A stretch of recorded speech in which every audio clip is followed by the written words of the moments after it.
Now it looked kind of bad for the Howe Bulldogs there. They had 5 minutes, 35 seconds left to play in the ball game, 80 yards away from the goal line, and all they did was hand the ball to Michael Bailey, get a couple of pass plays in there, a bootleg by Wade Carson, the quarterback, got him into the end zone. And then the real excitement began when Monty Walker came in to kick the extra point. Of course, he missed the first one, but the Olney Cubs were offside, and then they lined back up for that all-important extra point again.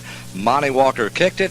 Broadcasting the football game, I called the kick no good almost immediately. It looked like it went underneath the crossbar, but the referees held up the hands. I'll tell you, it was just an unbelievable ending to this football game. And Monty Walker, I'm sure, as I talked to his mother after that ball game, she told me that he said he wasn't even looking at the kick, that he was just going to let his teammates tell him whether or not it was good or whether or not it was bad.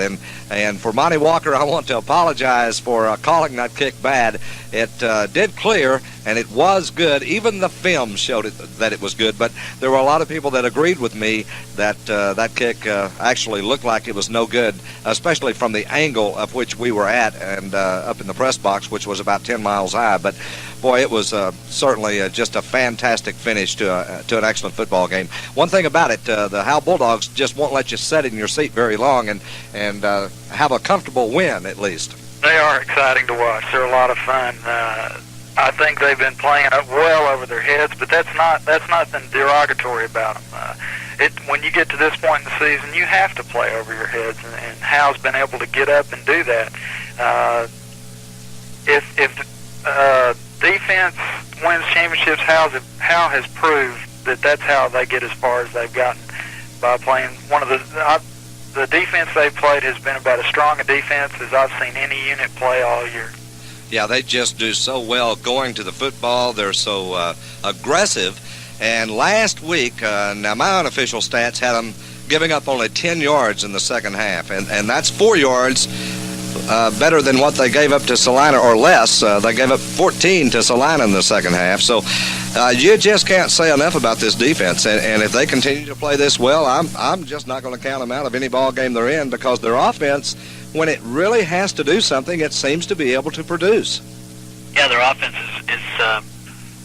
is kind of a big play offense in a way of speaking, and not by sheer yardage or the real big plays, but they seem to come up with the plays at the critical times, and a lot of that I think has to be given credit to Wade Carson, the quarterback.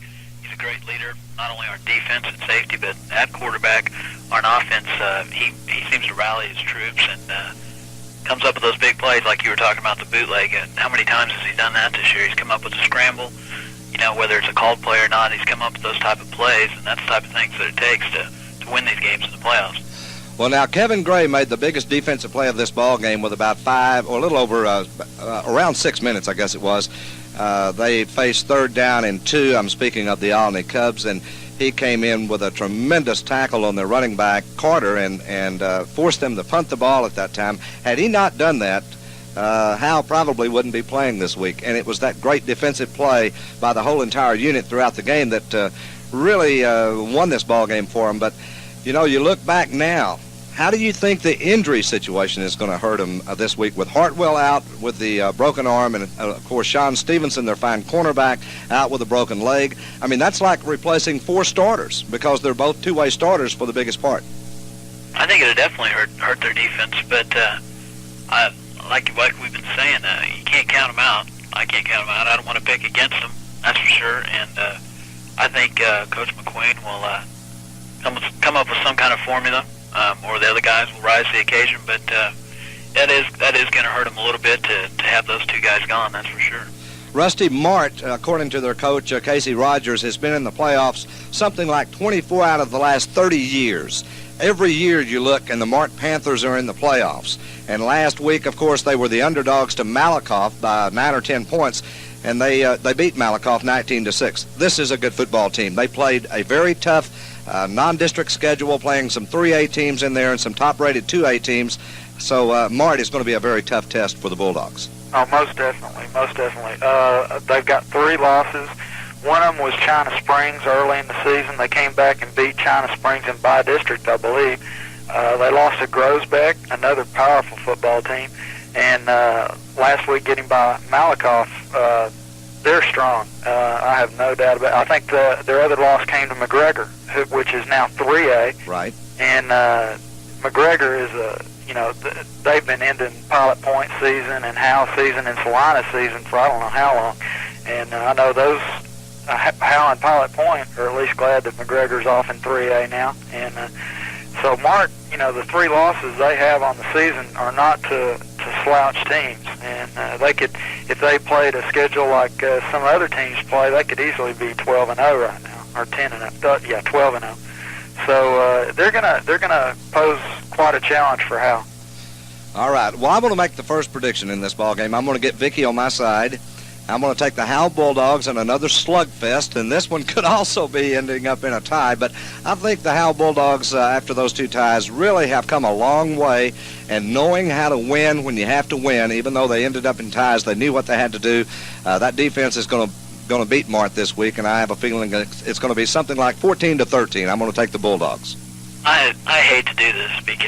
It's tough, but I am having to go to the game, which makes it even tougher to be there. But I think Hal might reach the end of the road for them this year. But those 2 losses on defense and the 2 squeakers, although they are victories, they have had a harder time. And gosh, I don't know. I don't see them getting by, but I see it being a close game, and I'm going to have to go with Mart by a touchdown or less. All right. How about you, Rusty? Oh,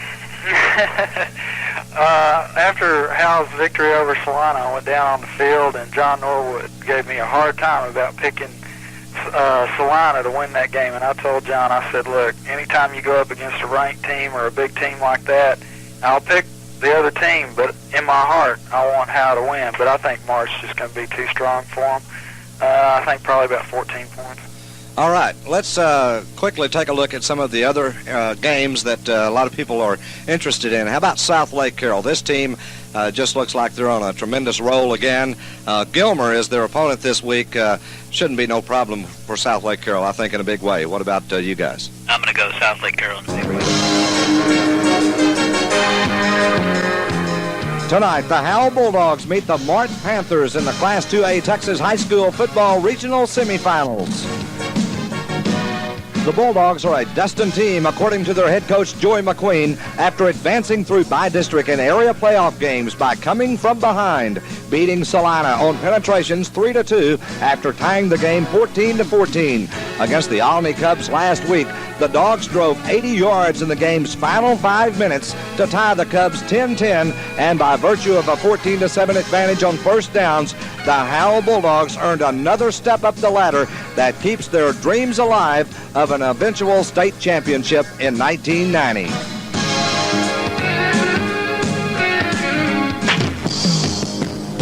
Standing in the way tonight of taking another step up that ladder are the Mart Panthers. The Panthers have beaten China Springs 17-14 and down-favored Malakoff 19-6 last week to advance to tonight's regional semifinal match with the Bulldogs. To no one's surprise, the Mart Panthers are favored to beat the Bulldogs by some 10-14 points. Can the Howe Bulldogs continue their Cinderella season? Stay tuned to KMKT 104.9 FM to find out. Good evening, everyone, and welcome to our pregame show prior to tonight's kickoff with the Mart Panthers and the Howe Bulldogs, the regional semifinal matchup. And boy, it looks like it should be a good football game. I have with me right now Casey Rogers, the head coach of the Mart Panthers, whose team comes in with a record of 9-3, winning in playoff competition over China Spring by a score of 17-14, and then last week over Malakoff 19-6. Coach Rogers, thank you for joining us during our pregame show. Well, I appreciate it. Thank you for having me on. Coach, we talked a little bit about your season, and certainly you have to be very satisfied with where your ball club is at this point. And I know as a coach and a coaching staff, you've really got to, I guess, put a little asterisk out here beside this year because it's been a good one. Yeah, it has been a good one. We lost the first 3 of our 4 games, but we've won 8 in a row, and our kids seem to have gotten better each week, and we're real pleased with their progress. Well, looking at the 3 losses, Coach, you played Grosbeck, a Class 3A school. You also played McGregor, who moved up into 3A, always in the playoffs, it seems like, every year. And then, of course, Teague, another 3A school. So you've had a very good, set of circumstances as far as your non-district games in preparing for district, because when you play tough teams, it makes your team tougher during district play. Yeah, we feel that way. We play a tough pregame schedule just for that reason, so we can prepare ourselves and be a little bit better prepared going into our district. It's a tough schedule, but it's a good schedule. They're good competition, and they're well coached, and it's just a good phase for our kids to have to go into district title with. Coach, you've been at Mart for, what, 10 years now? Yeah, 10 years. I've been 7 years as an assistant and 3 years as a head coach. This is the first time we've been in the playoffs as being a head coach. What was the feeling of your fans and the players after your win last week over Malakoff? I guess, if I recall correctly, you went into that game as a slight underdog. Is that correct? Yeah, we were in as underdog. I think they picked to beat us by 9 points or 10 points, and we felt like we could play with them. Malakoff's an excellent team, well coached, and they had some great players, but our fans were just out of sight. They came and supported us extremely well, and our kids just played with a lot of intensity and were very aggressive, and it was just a great feeling to beat Malakoff and keep on going. Coach Rogers, going back to the fourth game of the season, you were a little disappointed in this ball game because you had China Spring down at 1 point, 21-0, and they came back and beat you by a score of 26-24. You did get some revenge, though, in the first round of the playoffs by beating China Spring 17-14. What did you learn in that first game, I guess, against China Spring? Well, I think I learned that we can lose a lead if we're 21-0. But I tell you what, it was probably, that loss was probably the best thing that could happen to us, if you could think a loss as a good thing, because our kids saw that people could come back on them and they had to play all 4 quarters. And we seemed to play all 4 quarters in the rest of the games after the China Springs game. And most of the time, against China Springs, we were behind, and we came back and won in the playoffs, and then we were tied with Malakoff 6-6. And came out in the second half and pretty well did what we had to do. So I think a little bit of adversity like that really helped our club. Coach, you have especially some good players defensively and offensively, but one that really stands out is on defense. Anthony Daniels, your safety, who's had 9 interceptions, I believe, this year, led the Class 2A division in interceptions last year, certainly an all-state candidate. This guy really must be a big-time player back there for you, and you've got to have a lot of confidence knowing that he's there. Yeah, he is a great player. He is very intense back there. He's a pretty intelligent kid on the football field. He's had 9 interceptions, did you say, but he had like 11 solo tackles against Malakoff, and Malakoff had great speed and great quickness. He's just so intense back there, and the other 2 guys that compliment him, Kevin Hancock and Lobo Corral, they're both a very complimentary to AD, and he does a good job of reading back there, and the good thing about it is he'll come up and he'll put that helmet right on you. He is excellent back at the safety position. If he doesn't get on state, there's not much justice, I don't think. He is excellent. Coach, looking at the stats of your quarterback, you throw the ball, it looks like about maybe 12 times a game, and certainly Chris Ward has done a good job. He's completed 61 of those for over 1,000 yards this year. And I guess with receivers like Anthony Daniels and O'Neal Hurth, who's been your leading receivers, you can rely on those guys when you are faced with a passing situation. Yeah, it's been good. We've had our receivers are both pretty well. O'Neal Hurth is of course a junior, and he does a great job and probably our big play man. And then of course AD he does a real good job at the wide out as well as as playing safety. But Chris Ward has really come on this year. He didn't start till about the 5th game of the season, and his stats probably would be better. But he's come on, and he's a senior, and he's got a good arm. He throws the ball with some authority, and he's been very intelligent back in the pocket. And it's been pleasing that he's done this, because we were worried about the quarterback when we first started, but he's really taken hold of the reins and done a super job for us. Coach, I know you've had a chance to view some of the film of the Howe Bulldogs, your opponent tonight, and I guess the thing that really stands out to you, as it does to me, is their defense. They just play excellent defense, and they cause the opponents to make mistakes, and their offense usually takes advantage of those mistakes. But this Howe Bulldog team, will it be, in your estimation, maybe the toughest defense you've come up against this year? Well, I think it's most definitely the most scrappy and aggressive defense we've seen. I tell you what, they get after you, and you can tell that they're well coached. Their techniques on defense are tremendous, and their nose guard is extremely great. He does a good job from side to side, and but they're just so aggressive and so intense, and that's one thing we haven't played against before, and we're really kind of worried about that standpoint, but they've got a great defense, and they just find a way to win, and that's been a big plus for them, and we're worried to death about that because, they've tied the last 2 ball games, but they've always come out ahead. So, and they seem to play better when they're behind, so it's going to be a real tough battle, I feel like. Yeah, I was about to say, having broadcast the games for the Howe Bulldogs for about 4 or 5 times this year, it seems like they do play better behind, and in the second half, their defense really comes on. I think they allowed only 14 yards in total offense against the Salina Bobcats, who were averaging around 350, 60 yards a game, and then last week against the Alny Cubs, they hold them to 10 yards in total offense in the second half. So their defense is certainly their key, and their offense is not bad when they get things clicking. No, it's not. Of course, we go by numbers, and 21 can definitely carry the ball with anybody. He's very quick and very aggressive. But they just do things, not real flashy things, but basic things, and do them well. Their line blocks well. They have a good trapping game, and they complement themselves with some passing game, and they're just a very solid ball club. I think that's credit to Coach McQueen because he does a good job in coaching them. And we've seen through our scouts that they've come back 7 times and won ball games when they're behind. And so, we're going to have to play 4 quarters and not just 1, 2, or 3. We're going to have to play all 4 quarters and guard against that. All right, Coach, one last thing before I let you go. Playing on AstroTurf, how will that affect your ball club? Do you think it will help you or maybe hurt you somewhat? Well, we played on AstroTurf before the first game of the season against Groesbeck. Groesbeck has an AstroTurf field, and so we're very accustomed to it. I feel like it may help our speed and quickness, and you just never know. Our kids are kind of excited about playing at HEB and playing on turf, but I don't think it'll affect us. I think when we get out there, we'll forget about the turf and forget about the fans and everything else and play football like Mart Panthers. That's what we've done so far, and we're going to try to continue to do that. You hoping for a low-scoring or maybe a high-scoring affair? Oh, I look for it to be low-scoring. I look for it to be a low-scoring event, and down to the wire, they're a good ball club, and their record doesn't indicate what they can do and what they've done, and we're pretty leery of what they've done, and we're just going to make sure we take care of our business, and hopefully that'll keep us propelled on to the next victory.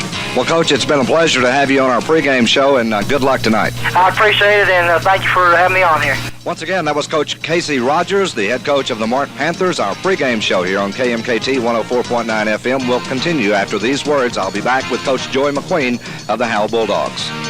And welcome back to tonight's pregame show prior to the kickoff between the Howe Bulldogs and the Mart Panthers. With me now is the head coach of the Howe Bulldogs, Coach Joey McQueen. And Coach, I guess needless to say, things get more difficult each and every week as you make your way up the ladder into the playoffs, and the Mart Panthers certainly look like they're an excellent football team. Yes, sir, you're right. Anytime you make it to this level of the playoffs, well, then you start playing teams that, they've got to be pretty good to make it this far. And especially when you got young men like this man sitting behind me that's going to be out this week because of a broken leg, well, that even makes it worse. But I think our young men have rebounded. They're going to rise to the occasion. Coach, let's go back to last week's game a little bit with the Alny Cubs. You start out, you get the lead at 3-0. It looked like you were going to have that lead going into the half, and then they come up with a big pass play that gave them the lead at 7-3. Then we had a miscue on the kickoff. Following that, they end up getting 3 more points out of it, and you go in at halftime trailing 10-3. Was there any difference in what you told your players during the half as what you maybe talked to them about in the previous 2 games? No, sir, not really. We have 8 captains, and I kind of look at one of my captains as being the leader, and it's this one right behind us here, Sean Stevenson. And when he broke his leg, well, then our leader of our captains kind of went down. But we went in and knowing that we were ahead on first downs, and we knew we were behind on the score, but we knew we could move the ball, so we just kept with it and kept working hard, and we knew that all we had to do is come out and get back into the game. And the way we did it, we just told the kids to talk to themselves at the end of our meeting, and then wrote pride on the board, and they came out and they showed that pride. The Alny Cubs seemingly got more pressure on your quarterback, Wade Carson, than even Salina did in the previous game, and that seemed to really give him some problems, and it looked like for a moment that they were going to be able to completely shut us out there in the second half until in the fourth quarter, and you get that 80-yard drive when you had to have it, and boy, the guys just really came together. Yes, sir, you're right. I think the reason for the great rush was because they were covering us pretty well in the secondary, and they did a good job. They weren't a bad team at all. At the same time, we missed a few of our blocks on sprint outs. They usually rush 2 people on the end, which made both backs stay in. And like you said, they did shut us out passing. I I guess I was more disappointed in our passing game last week than anything. But when we came back, we started running isolations at the end of the game, and John Norwood and Domingo Rivera and our offensive line did a great job of making the holes. It seemed like Michael Bailey really added the spark in the second half, especially in that last drive. He gets loose for a 43-yard run. He seems to do that almost every week, makes the big play and gets the rest of the team up. And after that run, it was almost inevitable that you were going to score that touchdown. Michael does a great job. I think we have a number of good running backs, but Michael at a tailback, he's just a different type of runner than any other running backs that we have. And anytime he gets the ball, he can make a cut and be gone. But the bad thing about that, we just don't have any speed, and they're going to catch us. But if we can get 40 yards or 50 yards at a time, we'll take it.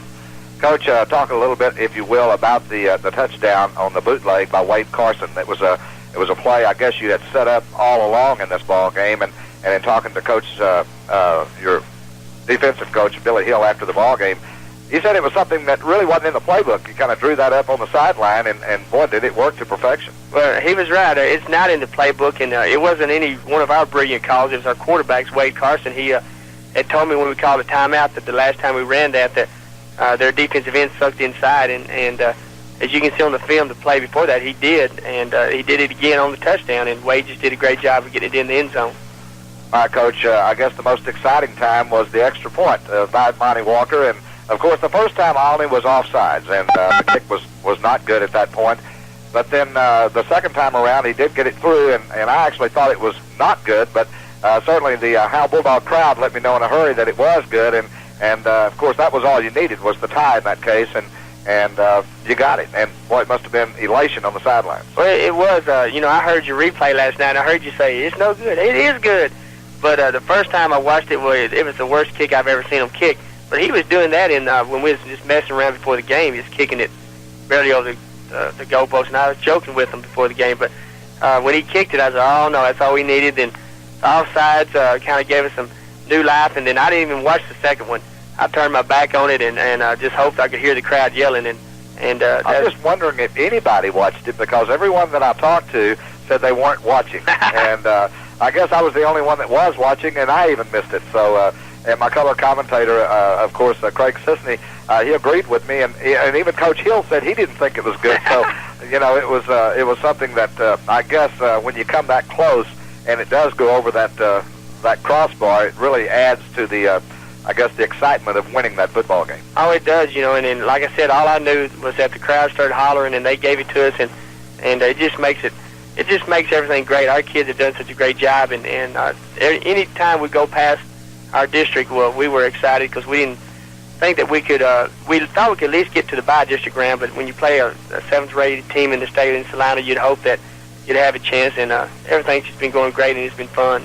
Coach, the Mart Panthers now, they possess a lot of talent, and of course, as I said at the beginning of this show, it's going to get tougher and tougher as you go each week into the playoffs. But they have a record, I believe, of 9-3. They have played outstanding opponents in their non-district games, like Grosbeck, I know, and Lorena, a former 2A state champion, McGregor. All these kind of teams has really gotten them prepared for district play, and then they just went through district play without any problem, came back to beat China Spring, a team that beat them earlier in the season, and then Malakoff last week, 19-6, a team that was predicted to beat them by 9 or 10 points. So they, in turn, have pulled off an upset or two along the way, and their coach, I think, is just an outstanding coach. He's had this team, I guess, he's coached there for 10 years, so he's certainly familiar with everything they need to do, and they've been in the playoffs a doggone many times. I think something like 24 out of the last 30 years. Right. Oh, they're a good football team, BK. They possess a lot of speed. Their main speed's out in their wideouts. They run like a twins with a split look, and they have speed in their backfield also. But our kids, I don't know, they do things that I think that we can handle. They'll try to run a quick hitch with their wide people and then burn you deep on a fly route. But our defensive secondary guys have been playing great all year, man-to-man coverage. I don't think we're near the speed they have, but I think we're smart on what we do. So Billy does a great job of putting our scheme together, a defensive scheme, and I think we'll be ready. Defensively, they run kind of a 4-3 look, and they run different things. I think we can attack them at certain positions. Our key is going to be if our guards and center can handle those three techniques, and if they can, well, we should have some success running the ball. Their fullback, Roderick Franklin. I understand he's very quick, and most of the time, wherever he's at, he's going to be around the ball somewhere, or he's going to either be carrying it or blocking or something. But he's going to be in most of the plays, and of course, your corners and your safeties, as you said, are going to have to play extremely well. And I guess Domingo is going to have a pretty tough task there coming in for Sean Stevenson and handling that chore.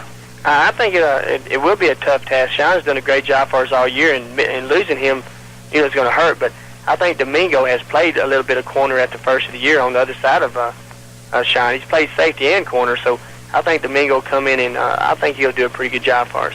All right, offensively, we lose a tremendous ball player, Hartwell, and as I understand it, he had a cracked wrist. Is that right? But it's a cracked ulna, which is the outside bone of your forearm. And he'll be out for, what, the season, the rest of the way? Or will he be out maybe for this ball game and hopefully come back? Now, he said they'll take the cast off in 3 weeks, which means if we make it to state, he'll get to play for that game. And Chris, like you said, we lost really 1.5 starters on offense because Sean also started on or rotated on offense. And like you said, Chris is a good young man for us, and we moved him from tight end to center at the first of the year, and he's really come on and done a great job for us. And losing him and Sean's it means a lot. It's a big difference. But I think our kids, they understand what it is, and that we're going to have to play harder without him. All right, Daniel Williams will come in to take his place at center. Is that correct? Yes, sir. Daniel Williams, and Daniel is our backup center. And of course, he hasn't played a whole lot there, but he played over 3/4 of the game the other night and did a great job for us. Well, Coach, any predictions as far as how this ball game is going to go? Is it going to be another tie, or are we going to go out and win this football game the logical way, and that's on the scoreboard? Well, I'd hope we'd go out there and win it the logical way. I told the young men today that I'd like to be ahead at halftime, and it's not a rule that we can't be. But if we tie and we win on penetrations, first downs, or total yardage, we'll take it any way we can. I was just looking at your playoffs and your record. I believe you're you have 1 loss and 3 ties, I believe. Is that correct? That's right. We were joking the other night that we haven't won a game this year, and we already advanced 3 rounds into the playoffs. Last year, you're right. We had 2 games at Bells and 2 here, and so we're 0-1-3 is what we are. So anyway, this and the looks of this ball game, it could very well end up in the final quarter, in the final minutes, as some of the other games have. One thing about it, I don't think you want to get into a scoring contest, though, with Mart. No, and I don't think there will be a scoring contest. It's got to be where we hold them and score as many as we can. If we get into a scoring contest, I think it'll be all over. They just have too much speed and too much talent to try to do something like that. Well, Coach, good luck tonight. Looking forward to another good football game, and I know it's going to be played on AstroTurf again, Pennington Field. And if you win this football game, you got any thoughts on the following week as to where it might be played? Yes, sir. Of course, we play the winner if we win between Clifton and Pilot Point. If we win and Pilot Point wins, it'll be at Plano Clark Field again.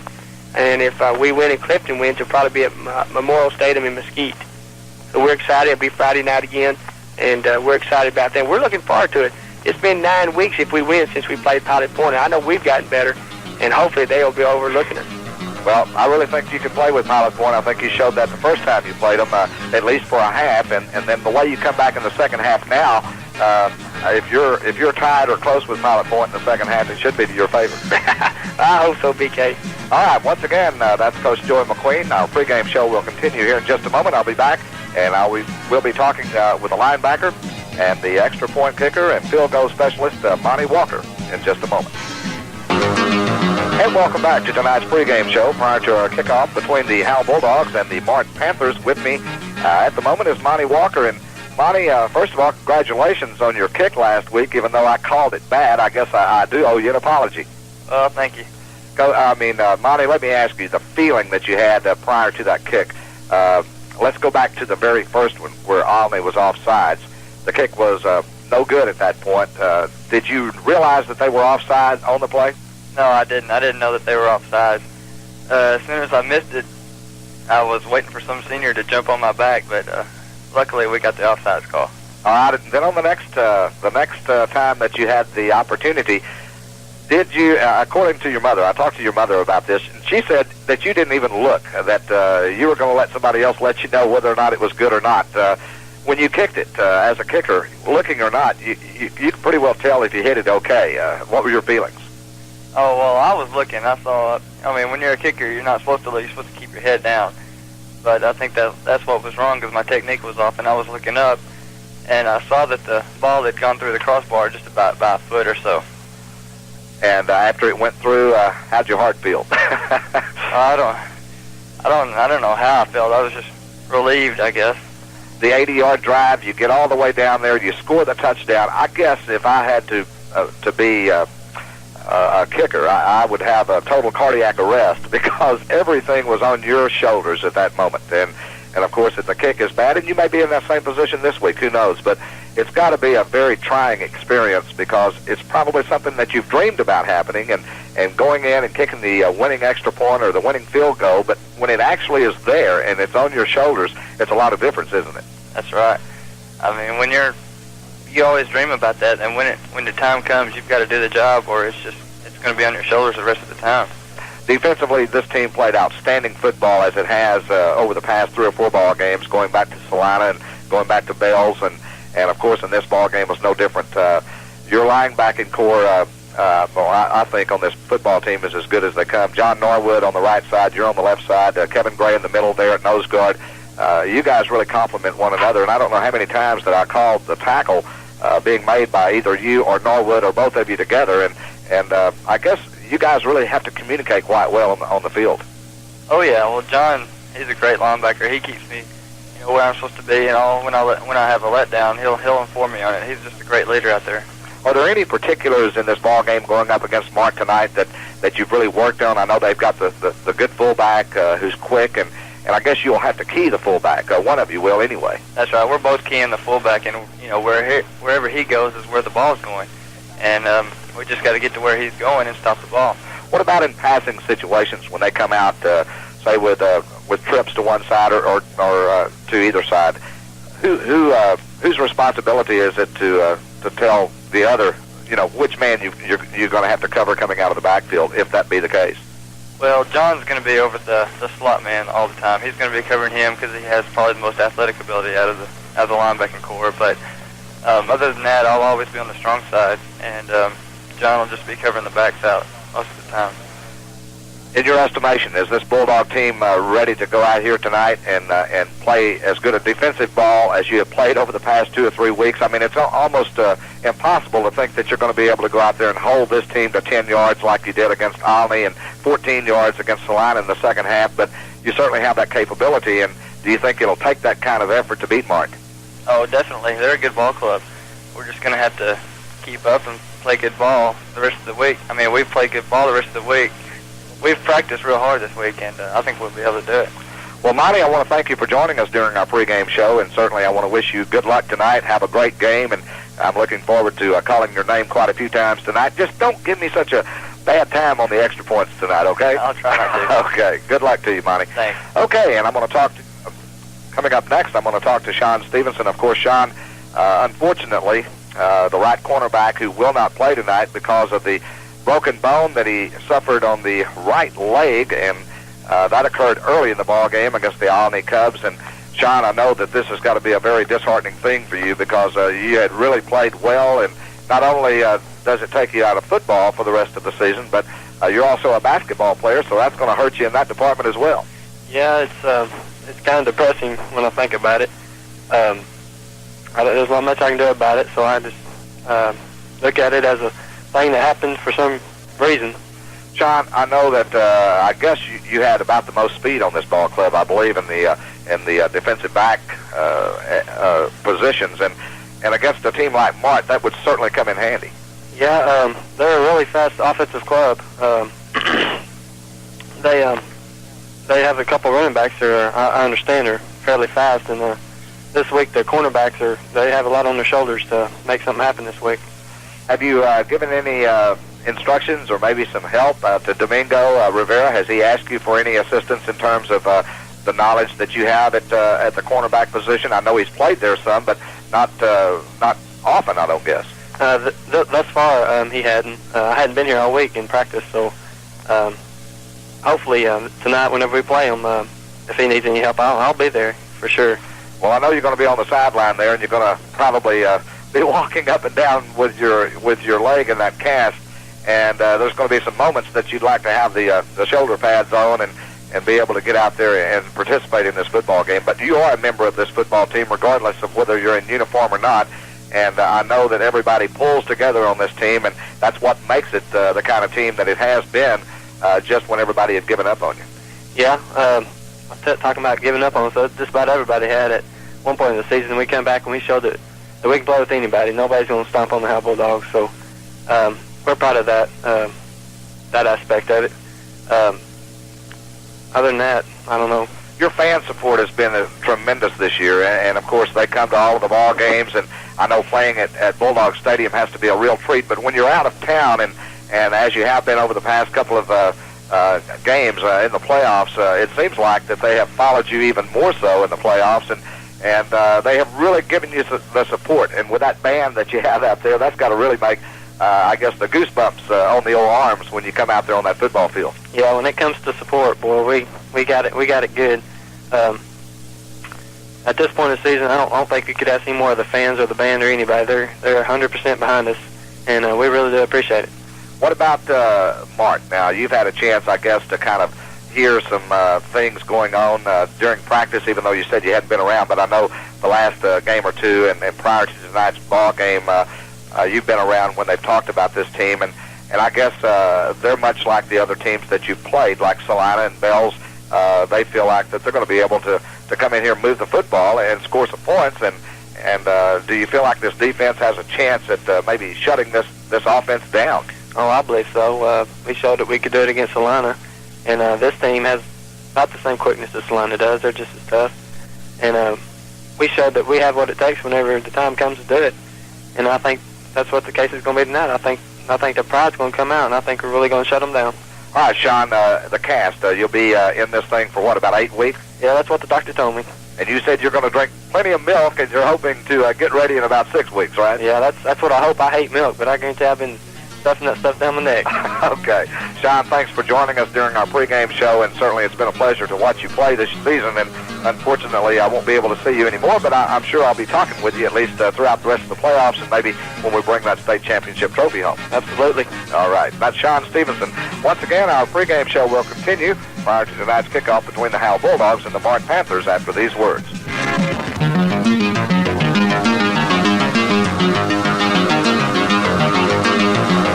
And welcome back to our pregame show. We're just about ready for the kickoff of tonight's big regional semifinal match between the Howe Bulldogs and the Mart Panthers. And, of course, I've been talking to Coach Joy McQueen, a couple of the players, Monty Walker, and also the injured player that I just talked to, Sean Stevenson.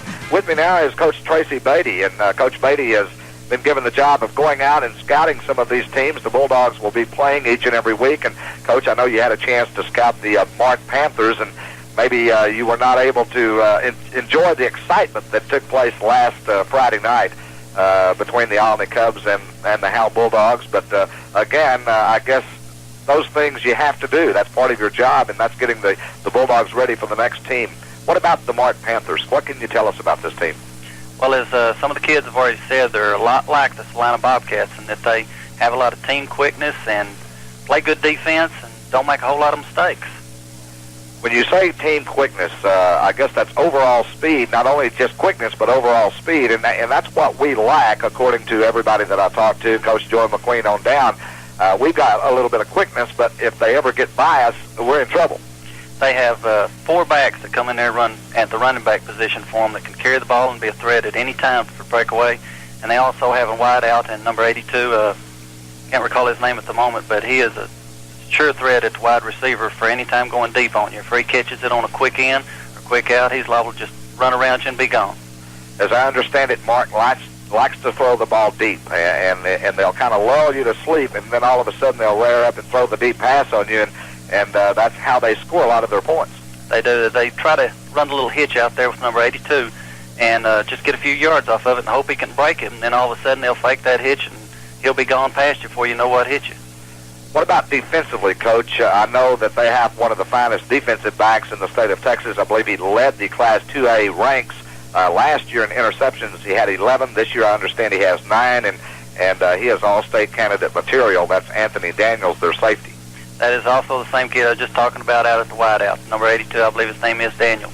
And he covers the field in the backfield and defensive backfield, and he can get from one side to the other very fast. It doesn't take him long, and if you hang the ball up there, he'll come across and snatch it. And that's what he did against Malakoff last week. He shut down some of their threats during the game early, and then at the late in the game, whenever they were needing the drive, he intercepted, I know of one at least late, that more or less put the game away for him. Coach, what did Mart do in the second half against Malakoff? I know at halftime that game was tied 6-6, and then they came out and scored 13 points and shut out Malakoff in the second half. What did they do differently in the second half that gave them so much success? They just got the ball in better field position. At the first of the game, they were contained on their own end a lot. At the beginning of the game, neither team really got a good drive going because Malakoff had turned them over the ball to the Mart Panthers, and then Mart could never beat the Malakoff defense, so it just played on one end. Then in the second half, they got the turnovers at the right place on the field and was able to convert them for touchdowns. Coach, let me ask you something else now in terms of this ball game tonight with Mart. You won't be here, right? You'll be, I guess, scouting Clifton and Pilot Point? Yes, sir. We'll be over at Duncanville watching those two teams, hoping that we play one of those next. What can you go over and accomplish, let's say, looking at Pilot Point? And you almost got to feel like they're going to win the ball game, even though anything can happen in Texas high school football. But I just don't see Clifton beating Pilot Point. And what can you maybe find out this time that you'll see differently than what you saw the first time you scouted this team? Well, we've seen them about 5 times this year already, not just scouting them, but scouting other teams that they've been playing. And each time we see something a little different that certain teams do to them that we might take advantage of. And hopefully this week, if we see something Clifton is doing that is a weakness on the Pilot Point defense or on their offense, we're going to try to do the same thing. All right, Coach. Looking at Mart last week, knowing what the Bulldogs can do and what they have done over the past 3 weeks, how would you rate this Mart team as compared to, say, Salina or Bells or some of these other teams that the Bulldogs have played, even Pilot Point? Well, anytime you meet a team at this stage of the playoffs, they're going to be a good ball team, no matter where you meet them. And Mart is an excellent ball team. They're one that doesn't make a whole lot of mistakes. They play good, sound defense, and they don't beat themselves. They're going to make the other team just be a better ball team that particular night. Well, Coach Beatty, I want to thank you for joining us during our pregame show. And even though you won't be at the ball game, you'll be able to, I'm sure, find out very quickly whether or not your Howe Bulldogs won the game or not. You'll be in contact, I'm sure, throughout the game from Duncanville. Is that correct? We will definitely find out this week. We had a hard time finding out the results of last week's game.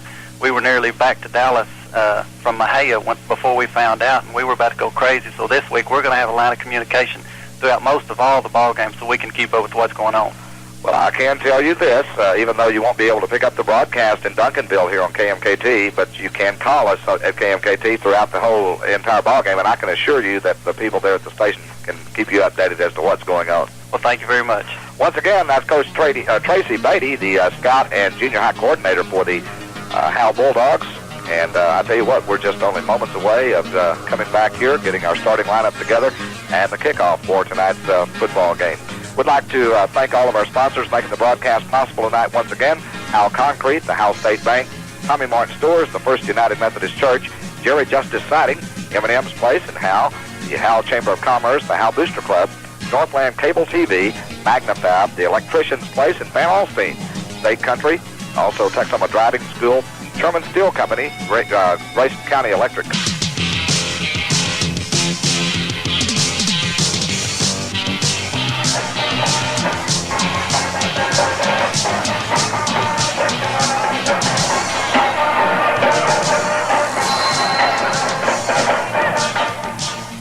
Good evening, everyone. Live from Pennington Field, I'm BK Lindsay along with Craig Sisney as the pregame hoopla, I guess, is over now. And Craig, we're almost ready to get this ball game underway. I'll tell you what, we've got a good crowd, a big wind out there, though, as we look and see the flags, and it's kind of a crosswind. So this is going to have a big effect in this ball game. More than likely, it will affect the Mart Panthers much more than it will the Howe Bulldogs, who love to throw the ball deep.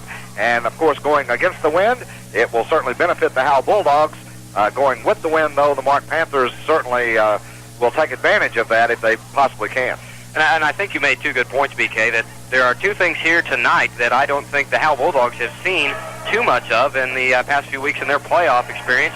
And that is one thing that you said was the wind, because you're right, it's just tremendous coming from our left to right.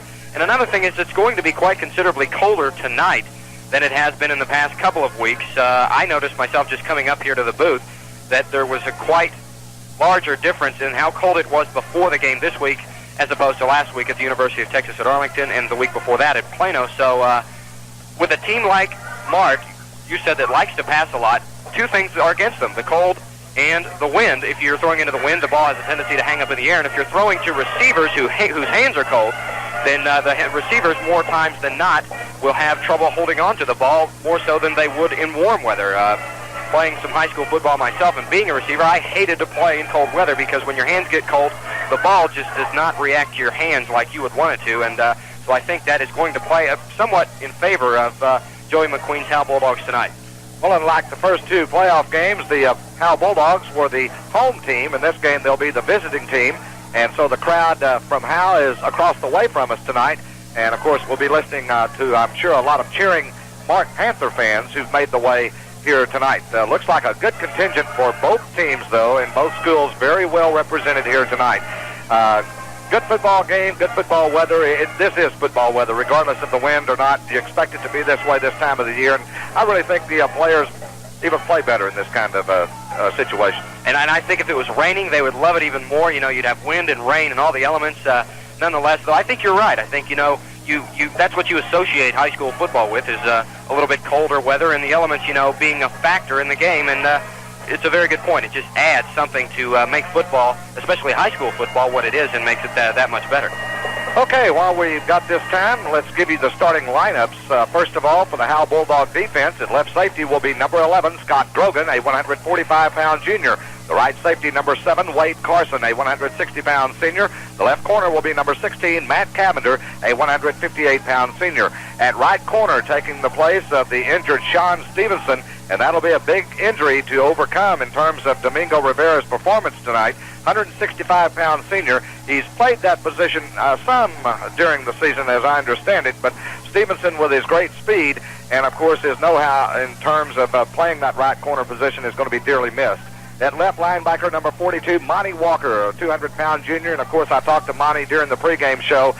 He promised me that he was not going to give me any more heart attacks. He's going to get it over the goalpost true and blue this time. And I think hopefully the same officials are hoping that they don't have to call this game because they may be a little gun-shy standing back there under the uprights. I mean, you and I saw last week when they stood back there and they saw that ball coming towards them on this first and second try by Monty Walker. They ducked, and I'm sure maybe they put in their dibs to try to maybe go officiate a different game. But it's good that he did promise that he'll maybe try to get the ball up a little bit more on his kicking, but it got through the uprights, and I think that's the important thing.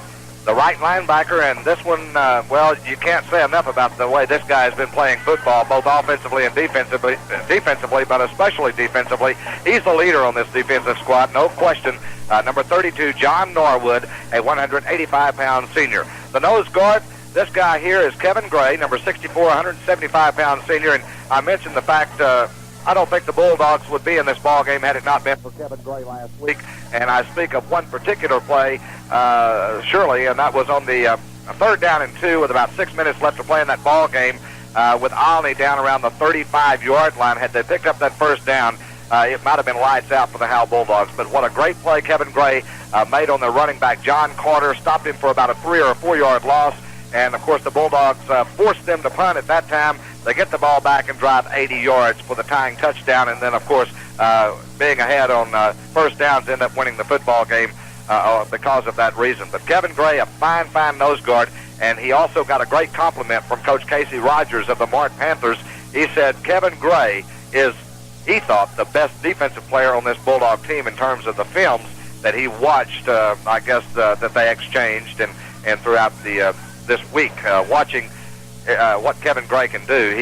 He's very concerned about him. That is quite a compliment, especially when you're talking about a defense that is so powerful as this Howe Bulldog defense is, especially in the linebacker crew with Monty Walker and John Norwood. So to be a nose guard and to get a compliment like that from another coach is quite impressive. The left defensive end for the Howe Bulldogs, number 55, Jared Powell, a solid football player. He's done a great job in the playoffs as well as throughout the entire season. He's a 165-pound senior. The other defensive end tonight will be number 82, Todd Ray, a 160-pound senior, and he's got some big shoes to fill tonight, that being the injured player Chris Hartwell, who had that broken hand, or actually it was a bone in his arm, and boy, that's a big loss, too, for Coach Joy McQueen and the Howe Bulldogs. So two definite big-time players are going to be not on this football field for the Howe Bulldogs tonight. So certainly if Chris comes back, and there's a possibility, I understand, that he might be able to if they get to the state championship game, which is a couple of games down the road. And also, we would like to make mention of the fact that the Howe Bulldogs, of course, have already upset two teams out of the last 3 weeks, and of course, to beat Mart tonight would be a tremendous upset, again, because I don't think anyone really gives them much of a chance in beating the Mart Panthers, or at least people that I've talked to. I know in talking to Coach, for me, I think this defense is going to be definitely something to contend with for the Mart Panthers. David Horner, the head coach at Tom Bean, also felt like that this team can play with Mart, and he wouldn't be a bit surprised if they can't come away with a victory. I would agree, and, that's not all bad, being called the underdog, especially if you're a Howe Bulldog fan, because look what the underdog has done. I mean, he's gotten himself this far, and without question, he can play against very good teams, and when a Joey McQueen head-coached team like the Howe Bulldogs can beat a legend like G.A. Moore, then anything can happen, so don't count out the Howe Bulldogs. Left tackle, number 66, Jason Mitchison, a 185-pound sophomore. We talk about all these guys. Mitchison really had a great ball game last week as well. Right tackle, Daniel Williams. He'll be a two-way starter tonight. He'll also play at center for Chris Hartwell, a 170-pound senior, number 56. So we have at safeties, Scott Grogan and Wade Carson. The corners are going to be Matt Cavender and Domingo Rivera. Linebackers, Monty Walker and John Norwood. The nose guard, Kevin Gray. Jared Powell and Todd Ray, the defensive ends. The tackles, Jason Mitchison and Daniel Williams.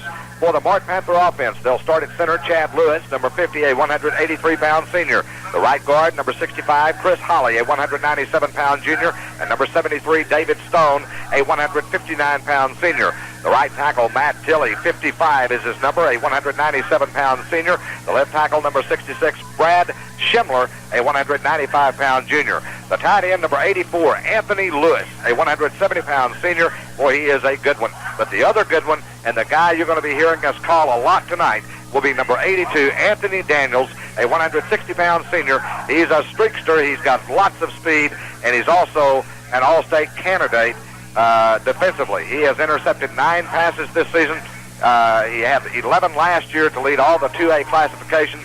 And I'll tell you what, this guy's a ball player. Watching him warm up certainly has been a tremendous thrill just looking at him. He looks like a football player. At flanker, number 23, O'Neal Hurth, a 168-pound junior. The quarterback will be number 11, Chris Ward, a 176-pound senior.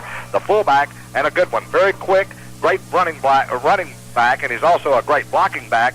And wherever the ball goes, normally Franklin is going to be around it somewhere. He's a 177-pound senior. The key will be following Geroderick Franklin for the night for that Howe Bulldog defense. The tailback, number 35, Edward Hancock, a 144-pound junior. And that's the starting lineups as far as the defense for the Howe Bulldogs and the offense for the Mart Panthers. We'll take this 2-minute break, and we'll be back in just a moment. You're listening. And once again, welcome back to Pennington Field here in Fort Worth, Texas. BK Lindsay along with Craig Sissy. And down on the field tonight, once again, will be Gentry Little. He'll be keeping us updated on what's going on down there. In fact, hopefully tonight we're going to be able to get the entire coin toss and be right in there in the middle of everything where everybody back home can hear. We'd like to thank all of our sponsors that has made tonight's broadcast possible. Once again, Howe Concrete, the Howe State Bank, Tommy Mart Stores, the First United Methodist Church in Howe, Jerry Justice Siding, M&M's Place. I'm sure M&M's is packed in there right now. Maybe a lot of people listening to the radio, and I know the employees certainly at M&M's are doing that. It'd be a nice place to go and sit down and have a nice hot cup of coffee and get yourself something from their deli. And, boy, I'd like to be there right now and get something. I'm a little hungry myself. Howe Chamber of Commerce, Howe Booster Club. Don't forget the Howe Chamber of Commerce will have their Christmas ceremony tomorrow, lighting of the Christmas tree. That'll be tomorrow afternoon, or tomorrow evening, actually, at 6 o'clock. It's right there off the Collins Highway next to Cram's floor covering. So be sure to take your kiddos out there, too, because Mr. and Mrs. Santa Claus is going to be there.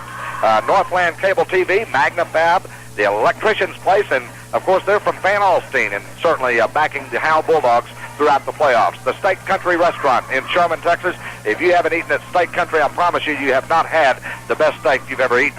Texoma Driving School, Sherman Steel Company, Grayson County Electric Co-op, Diamond Foods up Van Alstyne, Welborn Music in Durant, Oklahoma, Popeye's Famous Fried Chicken, and Grayson Sports Medicine.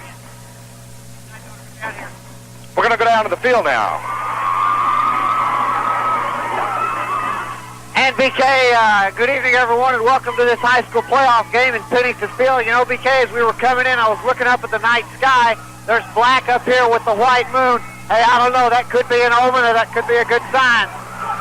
The wind down here, I'm on the field at the 50. The wind is very stiff. It's about 15 miles an hour going across ways. And BK, back upstairs, I hope you're warmer than I'm going to be down here, but we'll try to bring you as much sideline action as we can. Let's go back upstairs.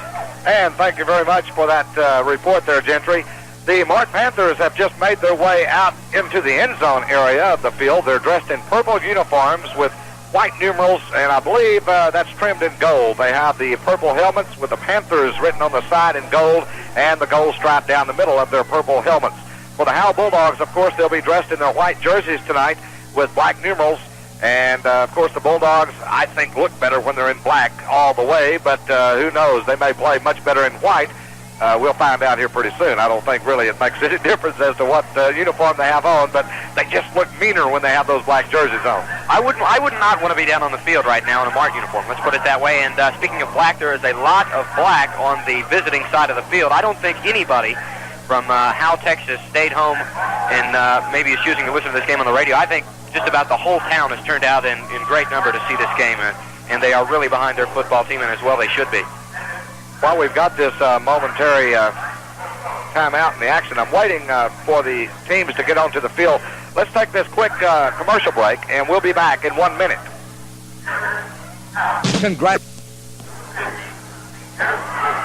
Once again, welcome back to Pennington Field here in Fort Worth, Texas, as we pick up the noise across the way for the Howe Bulldogs, who make their way onto the football field.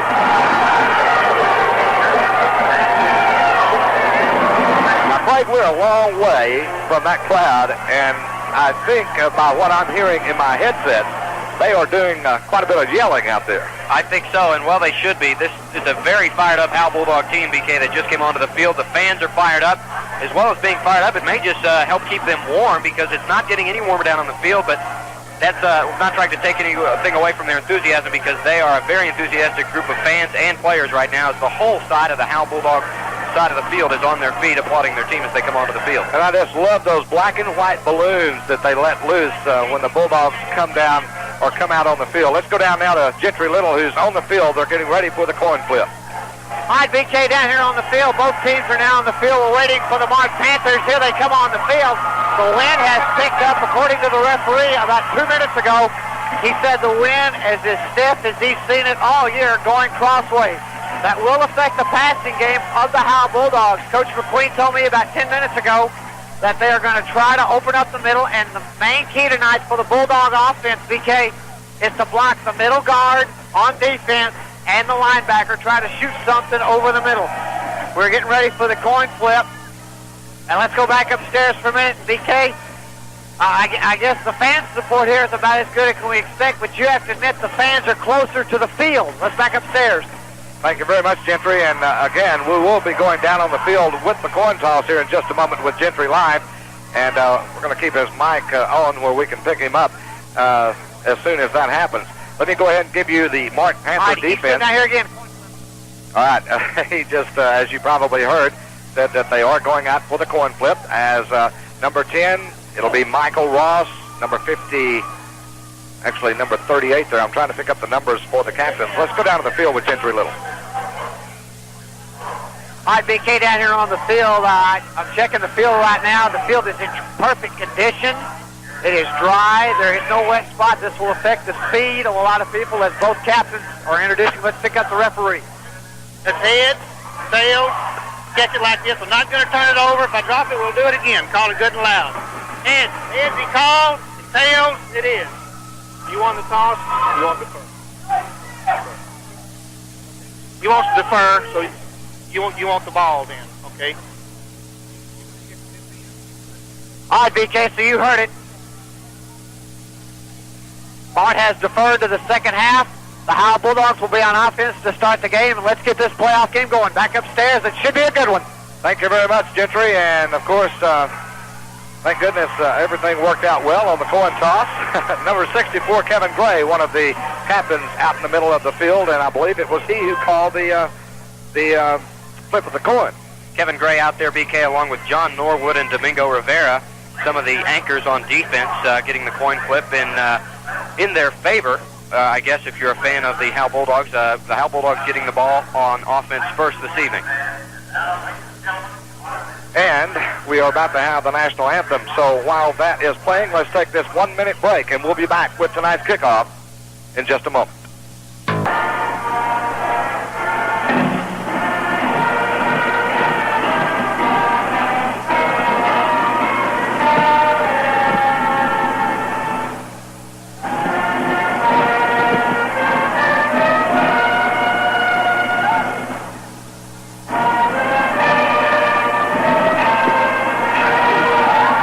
Of course, the national anthem as played by the Mart Panther marching band. They are the home team, so they had, of course, the choice of playing the national anthem for all the folks here at Pennington Field in Fort Worth, Texas. Once again, BK Lindsay along with Craig Sisney and Gentry Little, our on-field microphone specialist tonight. You're listening to this broadcast on KMKT, 104.9 FM, Sherman, Denison, Texas. The Howe Bulldogs and the Mart Panthers in the regional semifinals of the Class 2A Texas High School playoffs, and we are anticipating a very good football game. Craig, this is what football is all about to me. When it gets into the playoffs, it's just a different type game. Exactly, BK, and another thing that makes this game so nice and just really signifies what high school football and football in general is about is how a team that nobody thinks could make the playoffs, like the Howe Bulldogs, does make the playoffs, and they've gotten this far, and can't say any more about a young ball club like this under a coach in Joey McQueen, who's in his first season with the Howe Bulldogs. What a job he's done. The offense for the Howe Bulldogs looks this way. Daniel Williams will be at center, a 170-pound senior. The right guard, Jared Powell, a 165-pound senior. And Kevin Gray, a 175-pound junior, will be the other guard. At left tackle, Monty Brown, a 180-pound senior. The right tackle, number 74, Trey Dedman, a 200-pound junior. The tight end, Damian Harden, a 180-pound junior. Number 24, the split end, Matt Cavender, a 150 senior. And Joy McMillian, the other split end, number 6, a 145-pound senior. And I'll get the backfield and the flanker after the kickoff as we're ready for action. Jerry Forrest will be kicking it off and does deep, end over end. That's going to hit it about it's going to be fielded there by Domingo Rivera. He'll take it out to about the 10, breaks one tackle to the 13, might have got to the 14, and there a bunch of purple-shirted Mart Panthers was there to make the tackle, led by Cal Bray, a senior. Actually, he's only a freshman, a 165-pound freshman.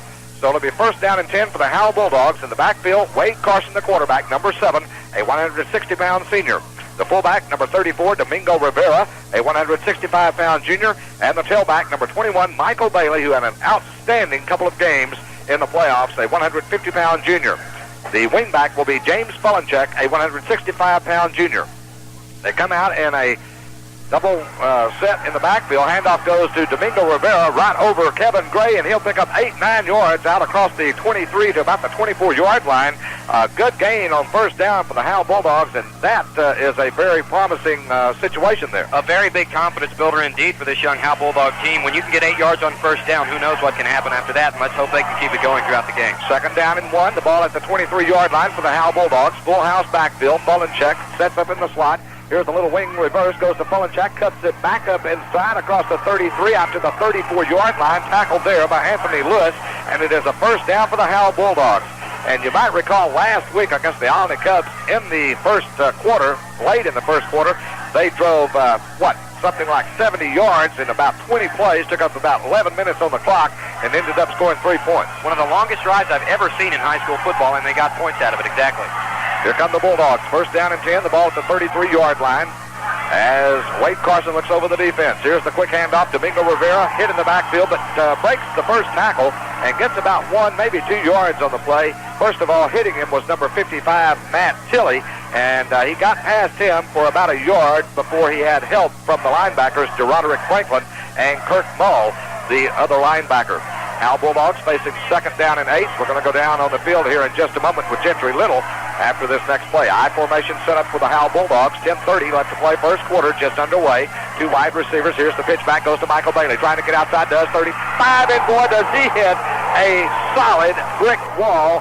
And that was number 48, Kirk Mull, the linebacker. Let me tell you, Michael Bailey was running full speed ahead. And then all of a sudden you look and he is going full speed backwards. Let's go down to the field with Gentry Little. Here on the field again, it's going to be interesting. They say that the lower the turf it is to the ground, the better the speed. And you see it right there. The Howe Bulldogs have already gained from the 14 to the 35 in 3 plays. Back upstairs. 3rd down for the Bulldogs. They need 4 I formation. Carson back to pass. Shoots one in the flat. It's going to be incomplete as he was trying to hit Joey McMillian on a down and out pattern, and the pass was thrown a little bit short, but it was against the wind, and certainly that had a lot to do with it. BK, that's exactly what I was going to say. Joey McMillian was wide open. The pass looked like it was going to be on the money. He stretched out for it, and then all of a sudden it just started to trail away from him in the wind. And boy, the wind showing how important it is already going to be in this game. 4th down for the Bulldogs, a punting situation, and of course Monty Walker will be standing inside his 25 at the 23-yard line. Gets a good snap, big rush. He gets the kick away, and it's a pretty nice one into this wind. It goes out of bounds at the Mart 33-yard line, so not a bad kick at all under the situation.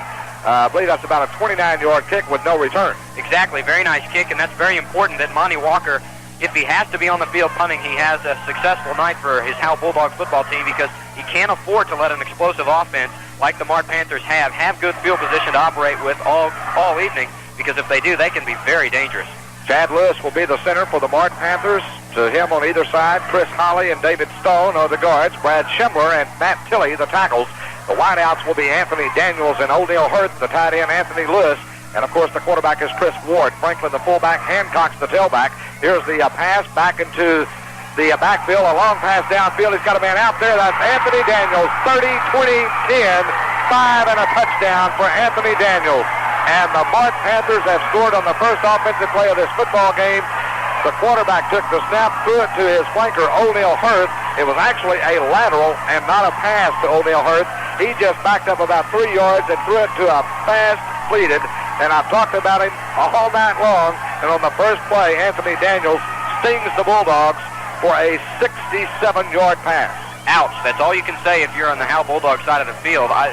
The receiver was wide open, and he was just streaking down the near side of the field. The man covering him was Damian Horton, who was on him for a second, and then after that, it was just all Anthony Daniels. Here's the snap back, kick on the way by the right-footed soccer-style kicker, Jerry Forrest. It's good, and our score with 9:31 to play in the first quarter, Mart Panthers 7, the Howe Bulldogs nothing. We'll be back with more Howe Bulldog football here at Pennington Field in Fort Worth in 60 seconds. Jerry Forrest kicks it off, and here is number 22 getting the football at the 10 out to about the 9 now, trying to reverse his field and does to the 14. A fumble on the play, big scramble for it. I believe that is going to be number 22 with the football, but I'm not sure who 22 is. That could be Michael Bailey because he's wearing a white jersey tonight, and I believe that is his white jersey number, 22. We'll check that out here in just a moment, but at any rate, we have something. A penalty flag down on the round about the 45-yard line on the Mart side of the field. Officials talking it over about the 20-yard line. Michael Bailey, by the way, fielded that ball on the goal line, dropped it, had to pick it back up, and by the time he did all that, Mart was downfield in a hurry.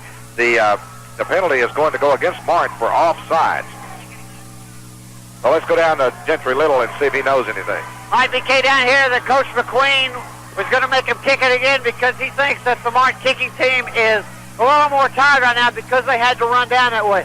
On that first flea flicker, BK, the first thing McQueen said to his defense, don't let 82 get behind the defense. What happens? He gets behind. It's already 7-0 Mart, and the wind has really died down here. It's more swirling than it is blowing across. That may have an effect on the passing game.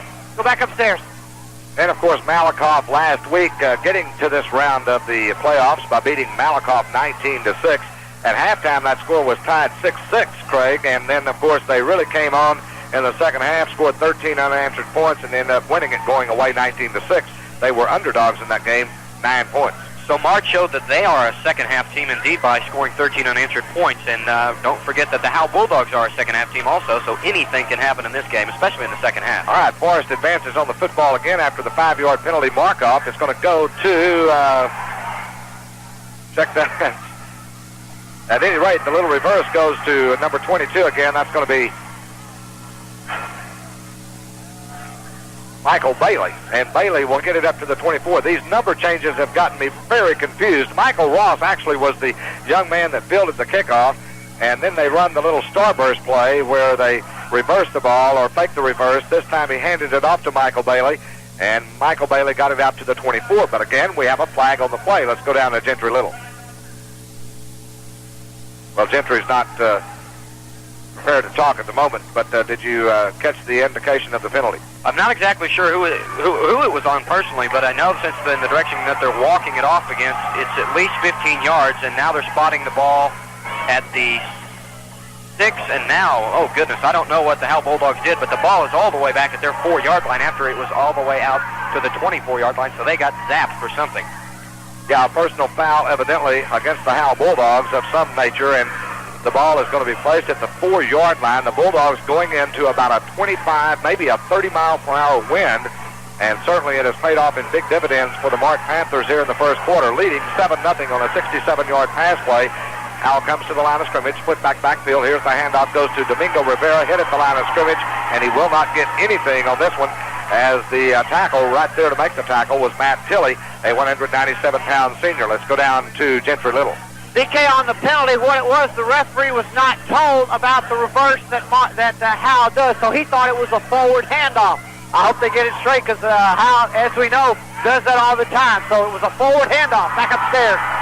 Boy, that was a strange call. Wade Carson has him back to the line of scrimmage. Here's the quick handoff. Domingo Rivera hit in the backfield, might have lost 2 yards on this one, as for the linebacking core, Roderick Franklin coming in to make first contact on the running back that time for the Howe Bulldogs, Domingo Rivera. And the Bulldogs are going to be setting up shop. Well, they give him back to about the 4.5-yard line, so still going to be third down, and the better part of 10 yards still needed for the first down, Craig. BK, the Mart Panther defense is keying on the very inside of the line, because that's just where the Howe Bulldogs have been running 5 consecutive plays inside. Split backfield. Here's Carson, fakes, rolls back into the end zone, throws outside, and complete the Fulenchek. Did he catch it in bounds? He did. 18-yard line. Well, I'll tell you one thing. Anthony Daniels, the safety who I've talked about, has intercepted already 9, including one last week that he returned for a touchdown. He almost got another one right there, but he mistimed it, and Fulenchek made the catch. You could see Anthony Daniels heading straight for the ball, and I think, BK, the reason he didn't get it is because it hung up in the wind and allowed Fulenchek to walk right under it for the first down. Big catch for the Howe Bulldogs. And, boy, I tell you, that was a big first down, as you said. 18-yard line for the Bulldogs. Fulenchek in the slot. Now they run out of the split backfield. Handoff goes to Michael Ross, who's in the game now for the tailback, Michael Bailey. And Ross will be hit in the backfield for about maybe a half-yard loss on this play.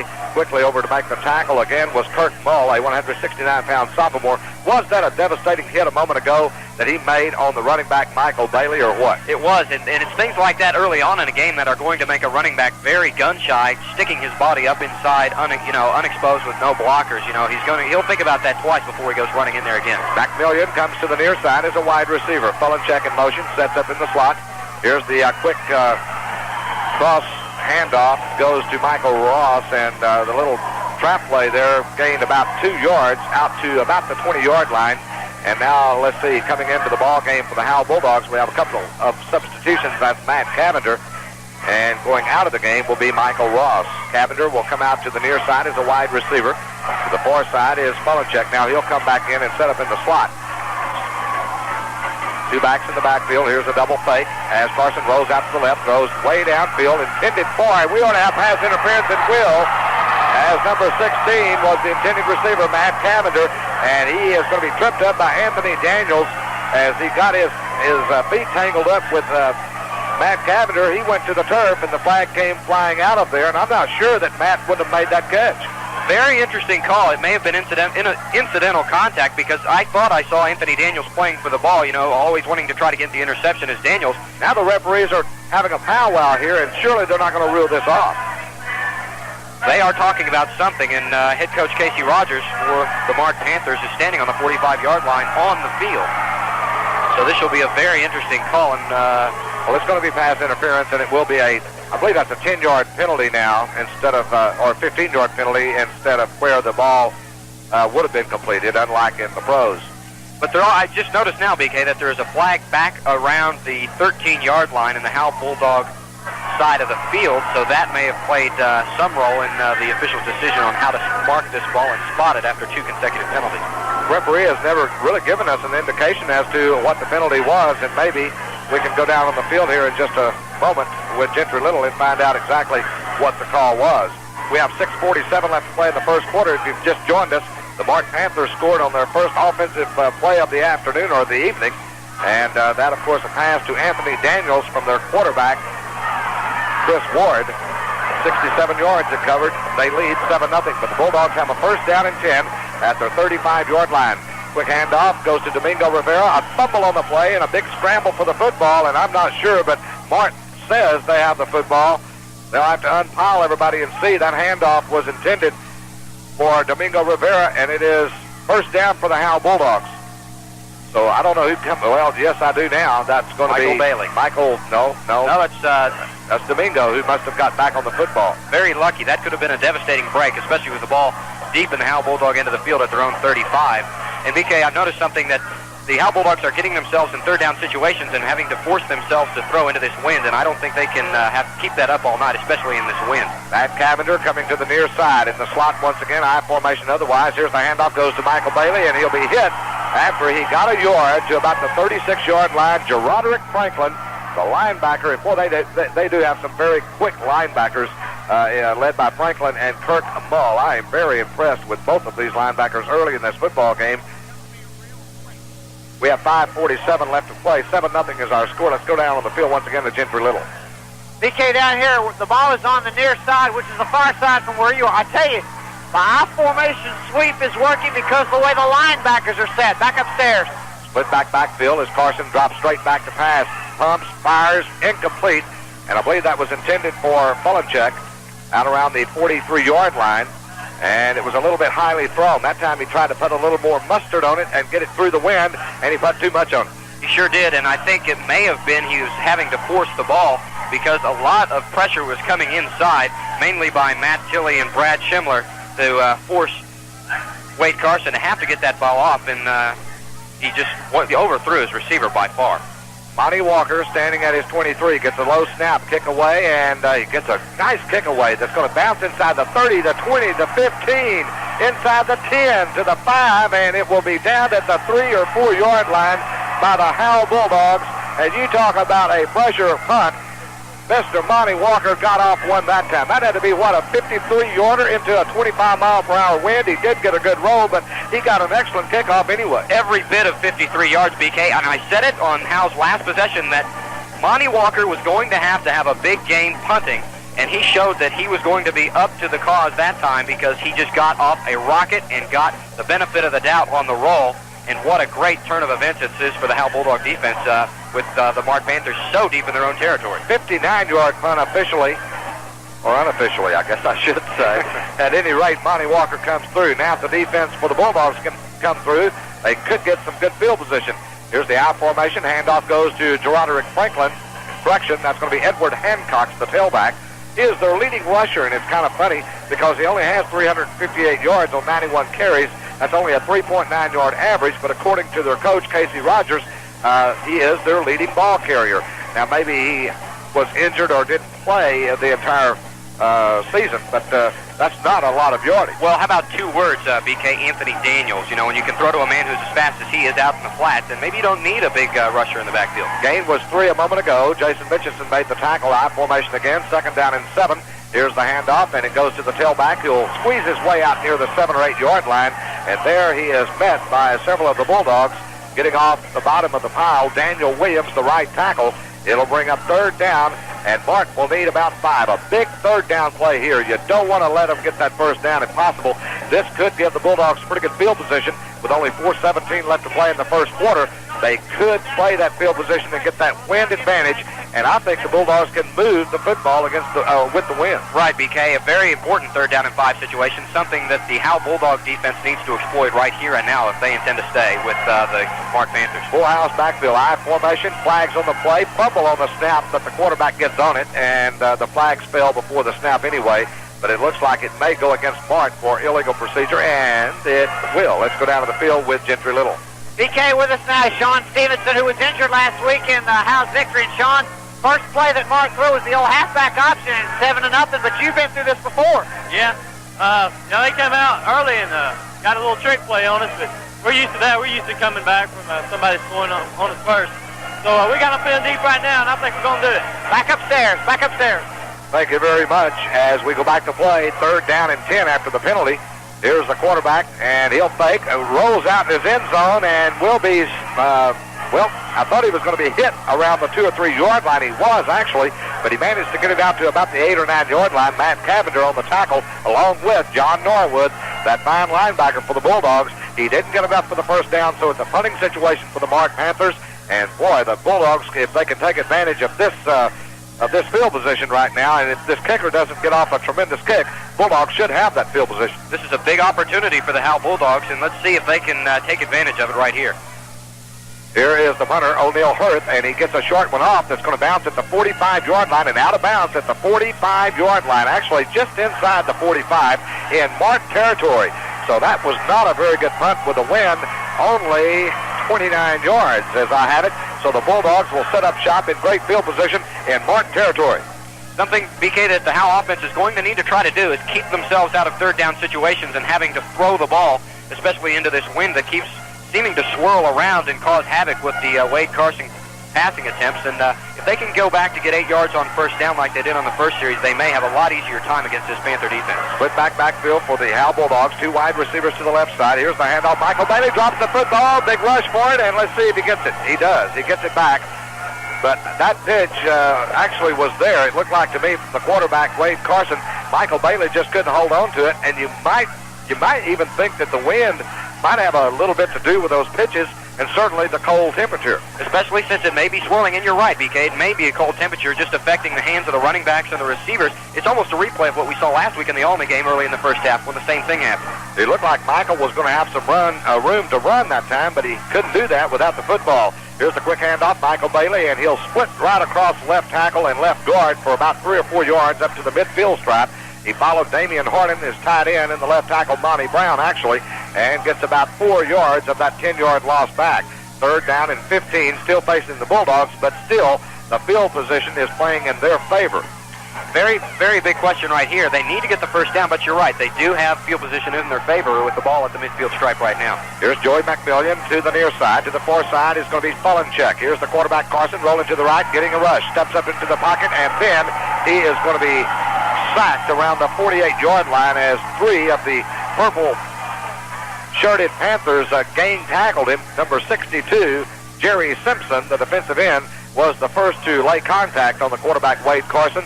So it will bring up another punting situation for Howe, and Monty Walker will be asked to do it again.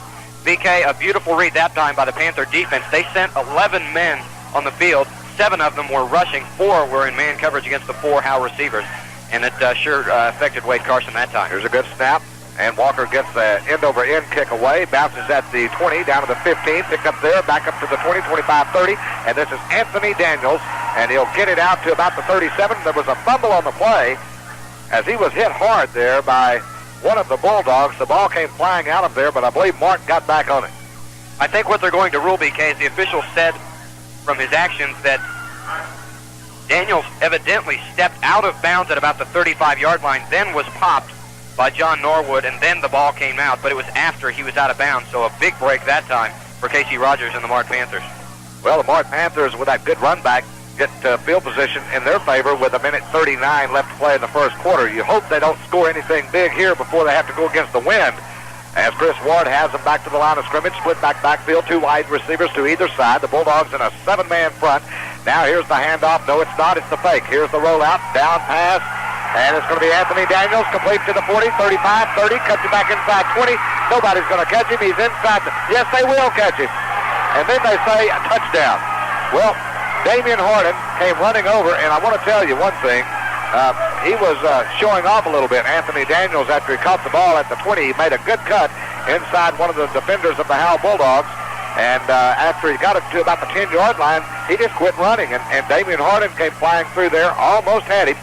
In fact, I thought he was down at the 1-yard line. I think the referee might have made a mistake there. BK, it was indeed very close, but Anthony Daniels, granted, made a nice run that time, but the throw by Chris Ward off his back foot blindly as a man was in his face rushing. I'm not sure who it was, but the ball was right on the money. He threw that easily 35 yards in the air.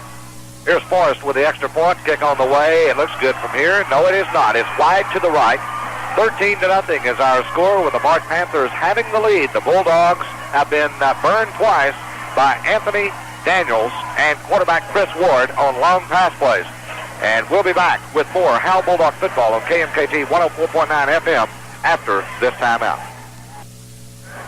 Well, the Mart Panthers have struck twice here in the first quarter. They lead the Bulldogs by a score of 13-0.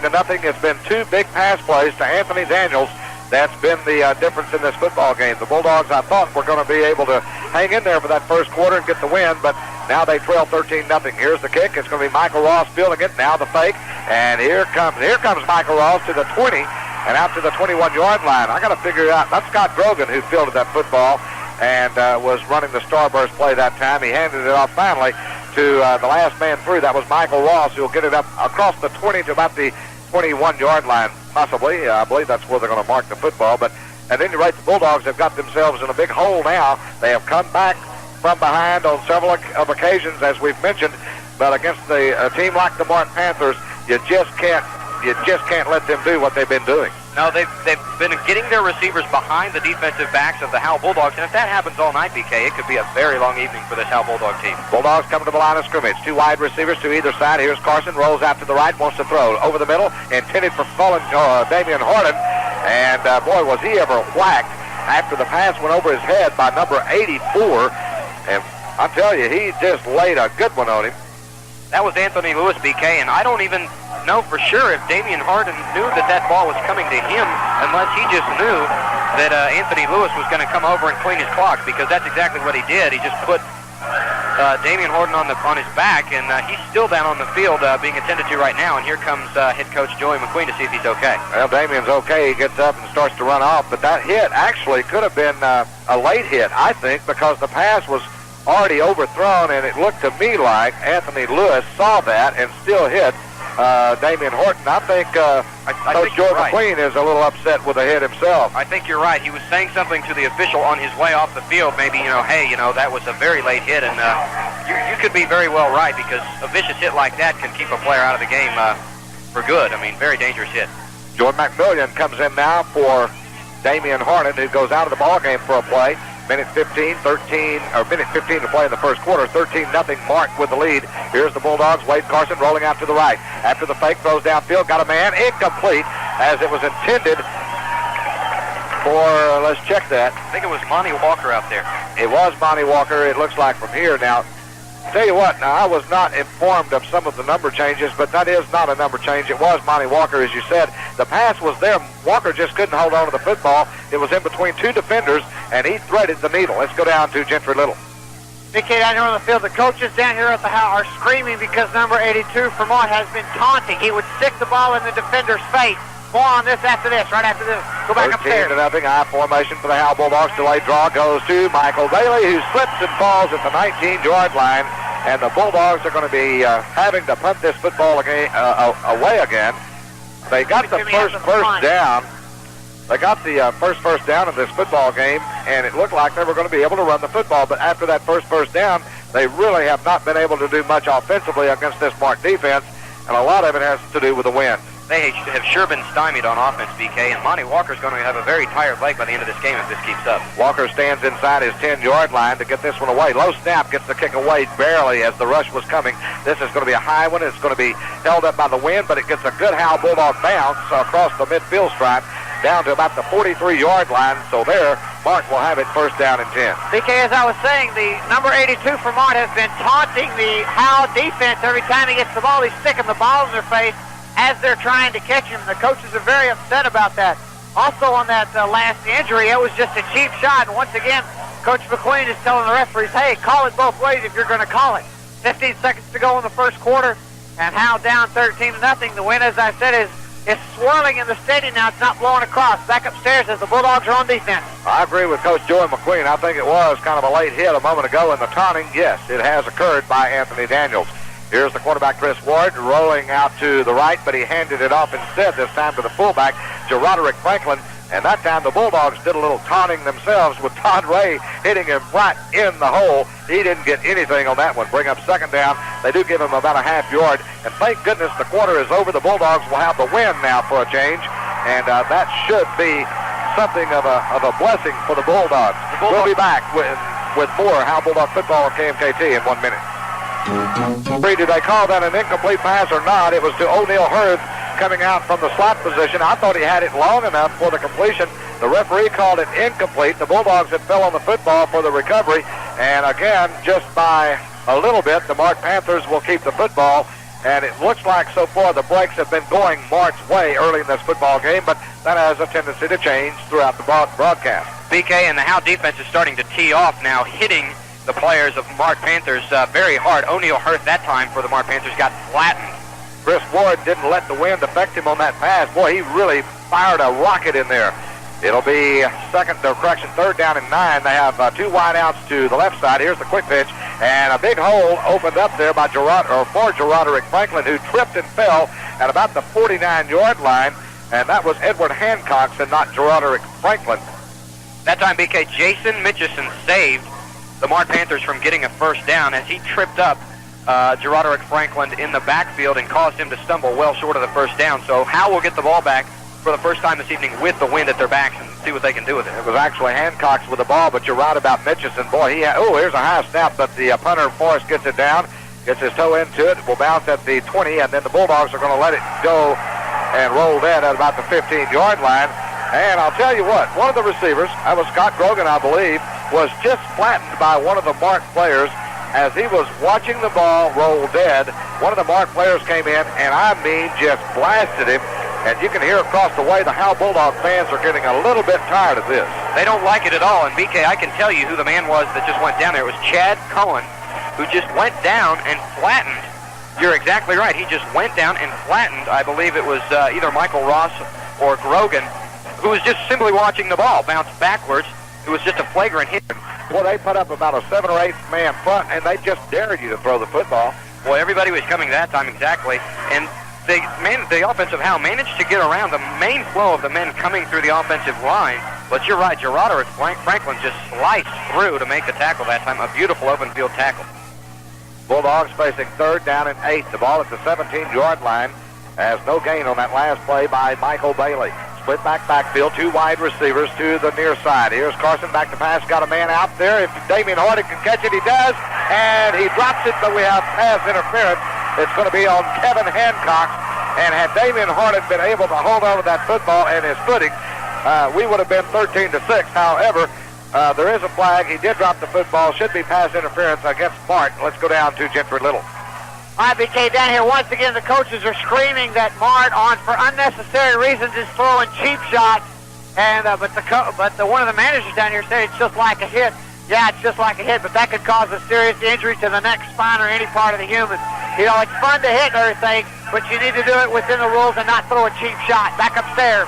That's a very good point. I have to agree with Gentry 100% because a moment ago, yes, he is live bait there. He's standing there. He's actually he could be a blocker or anybody, but when the ball is rolling dead and it's very evident he was 8-9 yards away from the football, he was not going to feel the football, and then when somebody comes in and blasts you like that, I think I agree. I think it's a cheap shot. And on top of that, I think the ball had already been down before he was even hit, so a very good call indeed. First down and 10 for the Bulldogs after the penalty. Here's the quick handoff, goes to Bailey on the left side behind Monty Brown. Will get about 2 yards on this play as they have really shut down the running game so far for the Bulldogs, but unless the Bulldogs can get that running game going, it's going to be difficult to pass. And I have a feeling that maybe they have to pass first now to get the running game going. I think you may be right that they may need to throw the ball a little more on first and second down so they don't have to rely on it on third down, but they're doing what they want to in ball control offense right now, just keeping a hold of the ball and trying to drive it down the field. 9:26 to play first half, 13-0.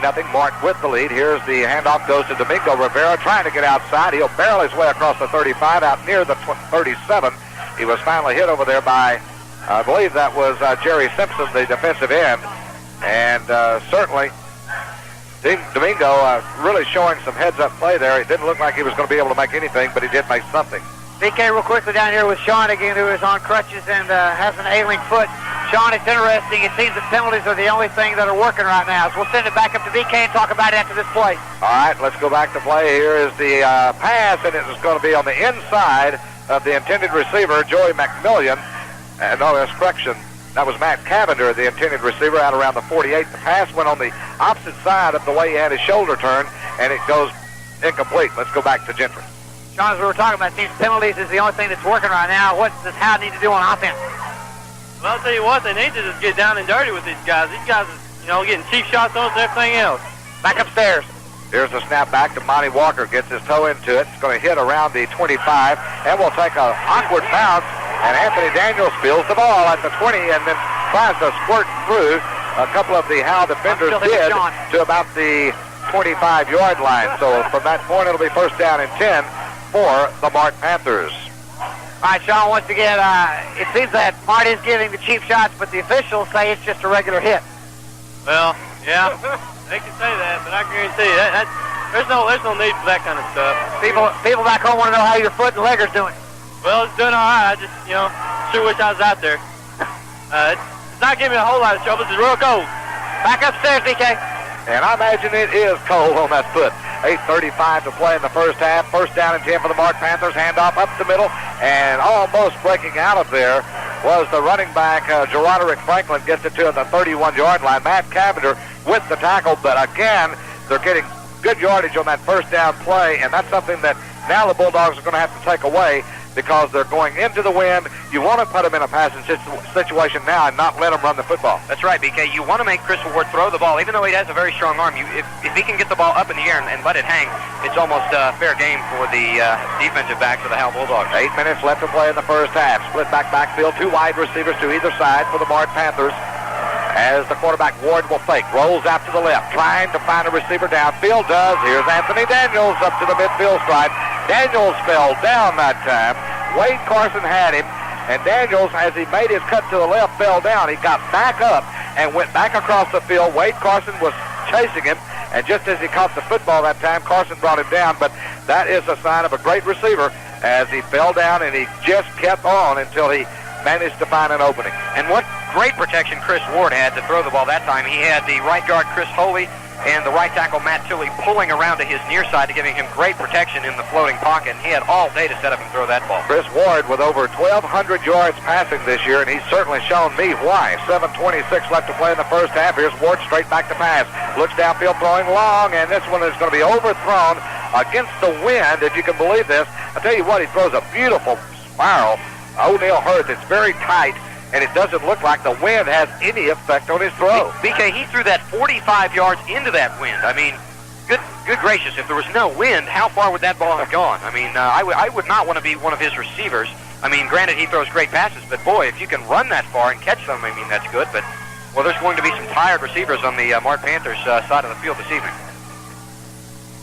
We have Damian Harden playing the right corner for the Bulldogs. Actually, he is back there playing one of the safety positions. The Bulldogs comes up with a 7-man line on this second down and 10. Here's the quarterback being rushed, going to be sacked in the backfield at the 39-yard line, and that's Todd Ray for the Howe Bulldogs, who came in, of course, playing for the injured Chris Hartwell, and he just might have earned his spurs on that one. The biggest defensive play of the evening for the Howe Bulldog defense, BK. What a beautiful play by the senior 160-pound Todd Ray. The right end, he just shot right through and right over tight end Anthony Lewis and got right to the quarterback, Chris Ward. Didn't have any time to throw whatsoever. And on top of that, he lost 10 yards. All right, the Mart Panthers come to the line of scrimmage. They have the ball at the 41-yard line. It's going to be third down and 19. Look out for Anthony Daniels on this one. Here's Ward. No, it won't be a pass play. It'll be a pitch back, and it goes to the trailing back, Gerarderick Franklin. Let's check that. Number 22, Chad Cohen, was the ball carrier, and the Bulldogs made a very good defensive play. Flags on the play, though, and let's check this one out. They're going to get the Howe defense, BK, for spearing, and that's a devastating penalty. I'm not sure how many yards it's going to be. Well, it will be a first down, but I because think that's it's a going to be personal an foul. automatic first down. I think it does carry with it an automatic first down, and I'll tell you what, folks, I have seen a lot more flagrant type situations here in this football game. That didn't even look close to being flagrant, and they get flagged for it. And an automatic first down, and you're right, what a devastating and hard call to take that is for the Howe defense. I agree with you, though, BK. The hit looked very clean. I believe it was John Norwood, or possibly maybe even Matt Cavender coming up to make the stick, and I didn't see really anything wrong with the hit. I just think it was good aggressive football. Well, at any rate, Mart has it first down and 10 at the Bulldog 45-yard line, 6:32. I hate to see the referees taking a football game away from two teams that have fought so hard to get here. I mean, if Mart is the better team, let them show it. At any rate, it's first down and 10. Here's the quarterback rolling out to the right. Ward looks downfield, will throw, and he's got a man. It's going to be caught, and look out as the Bulldog went for the interception coming across, and he didn't get it. I think that was Damian Harden. He had a chance to. The pass was complete down to O'Neal Hurd at about the 30 after the missed interception attempt by Damian Harden. He gets it down to the 16-yard line, and had it not been for a saving tackle by who? I believe it was Wade Carson who was the lucky man by grabbing the shoestrings, if that, of O'Neal Hurd, because he did save 6 points. But you're right, BK. I, even from where I was sitting, thought that Damian Horton had the interception because he was clearly playing the ball because it was a little bit underthrown. So the Mart Panthers keep their drive alive. First down and 10. The ball at the 16-yard line. They already lead in this ball game 13-0. Here's the quick pitch. Goes to the fullback, and he's going to be run out of bounds nicely by Matt Cavender. And Cavender played that one about as well as you could play it. Kirk Mull was the running back on that one. They lose about 2 or maybe 3 yards on this play to the 19-yard line. Let's go down to Gentry Little. Well, Gentry, I thought, wanted to say something, but evidently it didn't, Greg. BK, on that last play, Chad Cohen and I believe Gerarderick Franklin were in front blocking for the tailback, taking on Matt Cavender, and Matt Cavender stood them both up and still made the play and caused a 2-yard loss for the Mart Panthers. What a play by Matt Cavender. Well, they need to come up with about 3 more of those good plays here. Second down, ball at the 19, second and 13. Here's the quarterback, Ward, rolling out, pump faking, now throws in the end zone, and it's going to be incomplete. Domingo Rivera bid on the pump fake a couple of times, and I tell you what, had the pass been there, it would have been a touchdown again for the Mart Panthers, but Lobo Carroll could not hold on to the football. Nicky, down here on the play before the pass was a sweep, and they were coming right down toward my way. I tell you, I felt like back in tour days when I didn't have any pads on, and them big guys are breathing down my throat. But I tell you what, Howe, I believe, has found the way to stop this Mart offense is to hit the receivers at the line of scrimmage and throw them off their pattern. And also they're getting better penetration on the line of scrimmage. Coach McQueen is still yelling at the officials, watch the cheap shot, back upstairs. Well, I think they finally threw a flag on the Mart Panthers for maybe something of a cheap shot. I'm not sure if it was a cheap shot, but it was a flag. And the penalty will be marked off all the way back to the 29-yard line. So a big break here for the Howe Bulldog defense if they can come through here on this play. Very big break. The Panthers have to get to the 6-yard line for a first down, so they have 24 yards ahead of them. Split backfield. 2 wide receivers to the left, 1 to the right. Here's the quarterback, Ward, back to pass, fires over the middle, wide open, caught, and inside the 10-yard line. And he was really hit by Wade Carson, but the receiver on the play was Lobo Carroll. He didn't drop this one, and the quarterback had it right on time, but there is another flag on the play, and this one is going to be called back, I think, for holding. The way the Mart Panthers are walking and shaking their heads, this is going to back them all the way up. I'm not sure where they're going to spot the ball. I don't guess it really matters because of your head coach, Casey Rogers, who is standing on the field about 15 yards screaming. You're very upset. And I think if I know what I just saw, I think it's going to be tripping against, I'm not sure, but it may have been Chris Hawley, as his man had clearly beaten him. I'm talking about Daniel Williams, who had gotten in and gotten pressure on the quarterback, Chris Ward.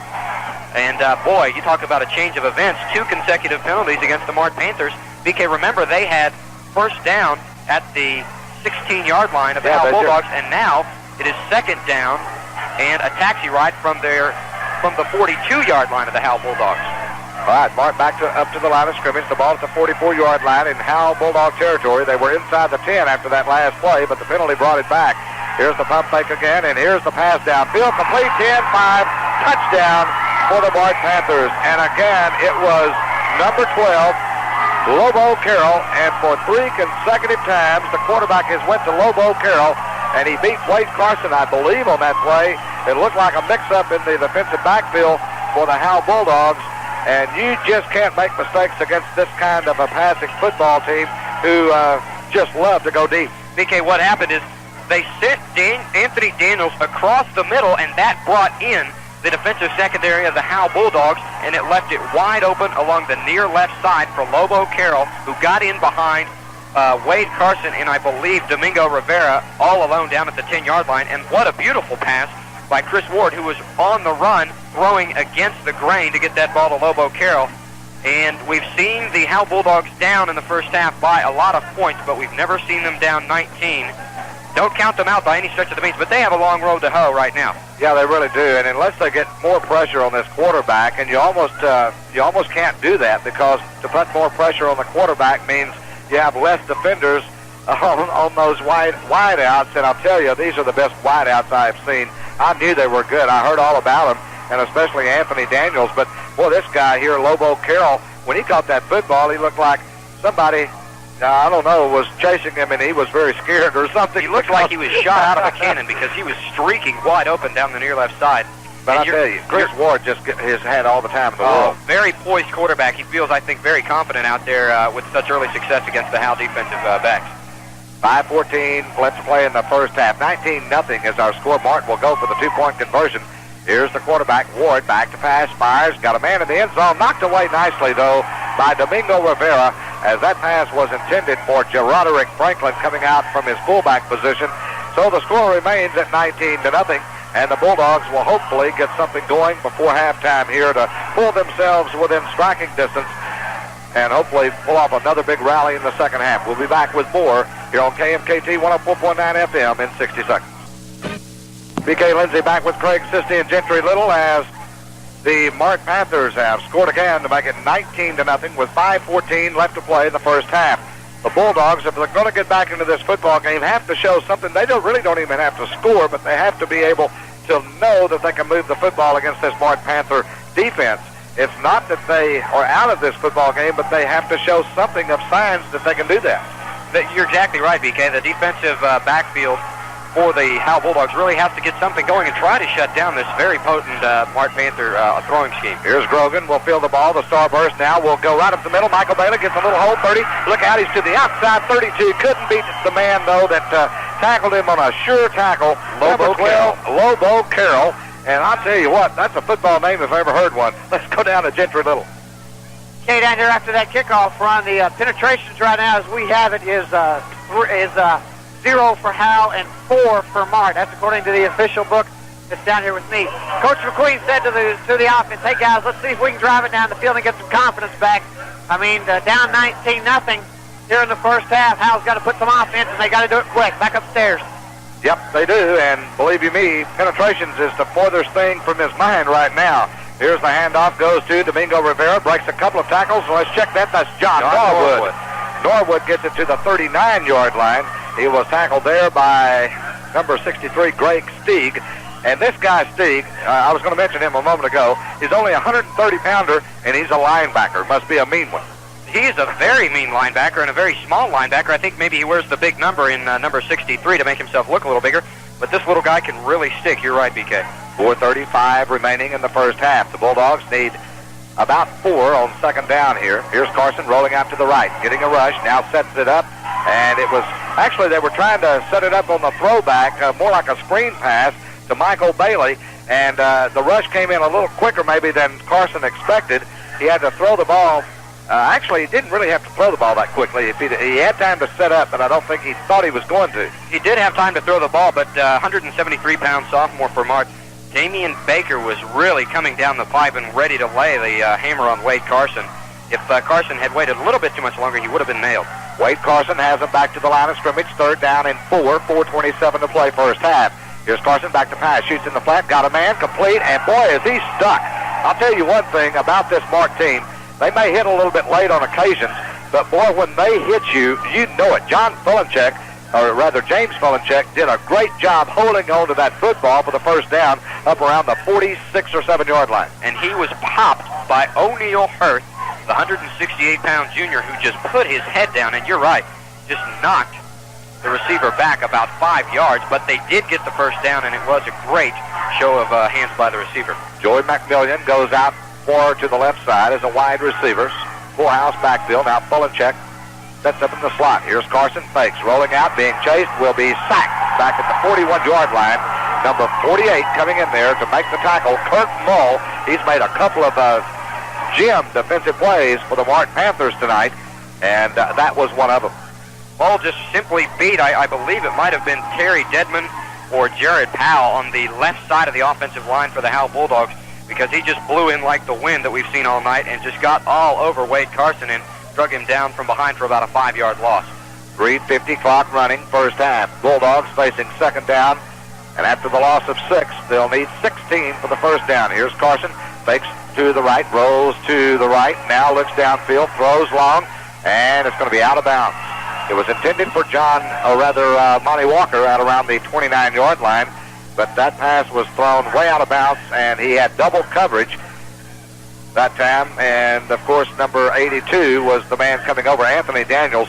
You almost get double coverage every time you are a receiver, because Anthony Daniels kind of plays like like he is, a free safety back there, and he goes to the football, and he's usually there about as quick as the man that's supposed to be covering the receiver, that time O'Neal Hurth.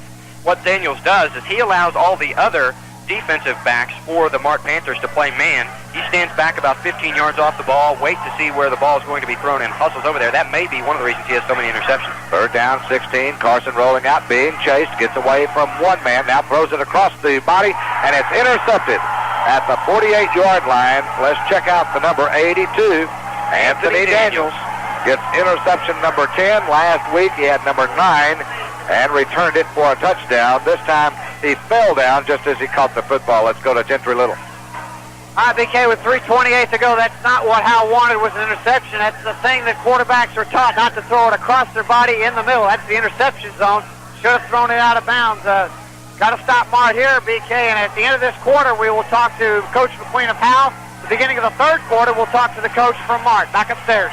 All right, we looking forward to that. 3:28 to play in the first half. Here come the Mart Panthers to the line, and again, Ward back to pass, shoots over the middle. It's complete and dropped and complete. Wow, and that's number 12, Lobo Carroll. Let me tell you what he did. The pass was high. He was defended nicely. It went off the fingertips of the defender's hands and also Lobo's hands, and he kept his eye on the football, made about 3 more steps, and the ball came right back into his arms. What a great catch by Lobo Carroll indeed, BK. And we said a lot about Anthony Daniels, but now I think we need to be giving a little bit more credit to Lobo Carroll. Showed great poise and concentration to bring that ball in after it was batted away by Wade Carson. Daniels to the near side along with Lobo Carroll. They line up on the same side. First down and 10. The ball at the 32. Here's the quarterback back to pass, and it's going to be a little fly pattern, and it was intended for Anthony Daniels, who wants interference called on Wade Carson, claims that Wade was holding him up. And if I was Wade, I'd be holding him up too. I would not let him get past me if I had hog time. BK, Chris Ward threw a rock at that time, but the reason he just threw that ball so long and far, it may have been very well intentional, because the nose guard for the Howe Bulldogs defense, Kevin Gray, was just all over Chris Ward almost at the time of the snap. So Chris Ward not having any time to throw the ball on the great defensive play by Kevin Gray. 2:58 left to play in the first half. David Horner, I hope to have the head coach of the Topping Tomcats here as one of my guests here at halftime. Panthers lining up with trips to the left side. Here's the pass, complete. Lobo Carroll inside the 28-yard line to about the 27, a short gain. They line up trips that time, and they all run down. Lobo Carroll comes out of the slot and goes right where they had lined up, and they get the pass completed for about a 6-yard gain. This may very well be intentional. What the offensive scheme we're seeing unfolding in front of us is by head coach Casey Rogers. They may be trying to throw off the Howe defensive backs with Anthony Daniels and just get Lobo Carroll underneath for the short yardage or even the long yardage, as we've seen tonight. I am anxious to look at the first half stats if we can get them on this quarterback. Boy, he has thrown the ball very well. Howe is going to be called for offsides here, I think. And there goes the flag. The pass was overthrown. Well, now, wait a minute. I said, there goes the flag. And there wasn't one. He reached for the flag, and he never threw it. That's very odd, because I thought they were offside also. But he was definitely over in the neutral zone. But let's go down to Gentry Little real quick. All right, BK, what you saw there was a fade route. Now we're going to try a field goal, so I'm going to run down here by the goalpost. This one, like last week, does not, I repeat, does not have cobwebs on it. Back upstairs. Okay. 44-yard effort will be attempted here by Forrest. The kick is on the way. It's going to be tailing off to the left and no good. And the wind has died down somewhat, Craig. In fact, the flag is kind of limp, as a matter of fact. Very still indeed. I was almost ready to say blame that missed field goal by Jerry Forrest on the wind. Then I looked back, as you did, to the flag, which is now picking up just a little bit. And I thought maybe that the wind had something to do with it. Indeed, it probably did not. It may just have been an inadvertent kick. But as I say that, not being a meteorologist, here comes the gale force winds that have plagued this game since its outset. Well, the Bulldogs will get the football back. First down and 10 at their own 30, or let's check at the 27. Timeout on the field. Let's take a timeout with them. Our score 19-0 with 2:47 to play in the first half. We'll be back here on KMKT 104.9 FM after this. Okay, Lindsay back with Craig Sisney and Gentry Little on the field. 2:47 to play in the first half. 19-0 is our score as the Bulldogs break the huddle. After the timeout, they have the ball at the 27-yard line, 1st and 10. Here's Wade Carson, straight back to pass. Looks downfield, got a little running room, and he waited a little bit too long, though, Craig, before he decided to run the football, giving the Mart Panther defense time to react, and number 55 did just that. Matt Tilley brings him down for a short gain of 2, but on top of that, Wade Carson looks like he might have some kind of a problem with the ankle. He is still not up. I think part of the reason that he went down so quickly in the hands of Matt Tilley is I think when he planted his foot to cut away from Tilley, it gave a little bit, and I think you may be right that his ankle may have twisted somewhat on that turf that tends to be sticky when you have turf shoes on. And if we look at the backup quarterback, I believe it's Scott Grogan, and Grogan, I don't think, has had a snap, or I know he hasn't had one since maybe the Tom Beam game that I recall. 2:35 left to play here in the first half. 19-0. The Mart Panthers have the lead. Wade Carson still down on the field. Let's go down and see if Gentry Little has any information on Wade. IBK down here with 2:35 to go as they're looking over the starting quarterback for the Howe Bulldogs. The crowd has turned out very well this evening despite the weather and the wind. I tell you, the Bulldog Class 3A, 2A, not taking away from 4A or 5A, the Class 3A, 2A, and 1A really support their high school football. And, we've got a real good crowd here tonight, and I'm still believing in the sky color, BK. It's black and white. It's a black sky with a white moon, so maybe that'll help him in the second half. But it looks like he's limping a little bit, but I'm sure he'll be okay, and hopefully we'll come back. BK, I hope you guys got some hot chocolate and some popcorn up there for me, because it is flat cold down here on this field, back upstairs. I'm sure it is cold because it's even cold inside this press box right now. Wade Carson, by the way, is going off the field on his own accordance, and I think he will indeed be back. He wasn't limping near as bad when he got off the field as he was when he first got up. Scott Grogan, the quarterback now for the Bulldogs, he'll roll out to the left, looks downfield, flags fly, throws across the middle, and no, it's not complete, it's intercepted. And returning the ball inside the 25, down to the 20, down to the 19-yard line is Geroderick Franklin, the linebacker. There was flags on the play, so let's wait before we give Mart the football, even though it looks like the Bulldog defense is coming on the field. BK, I think what happened that time is the side judge threw the flag up around the 25-yard line, and I think maybe what he saw was either Matt Cavender or Joey McMillian, one of the receivers for the Howe offense, offsides, and that's why he threw that flag. And indeed, you're right, the Howe Bulldog defense is on the field after the interception by Geroderick Franklin, and that was a very tough throw indeed for Scott Grogan to have to throw, and I can understand why it was intercepted.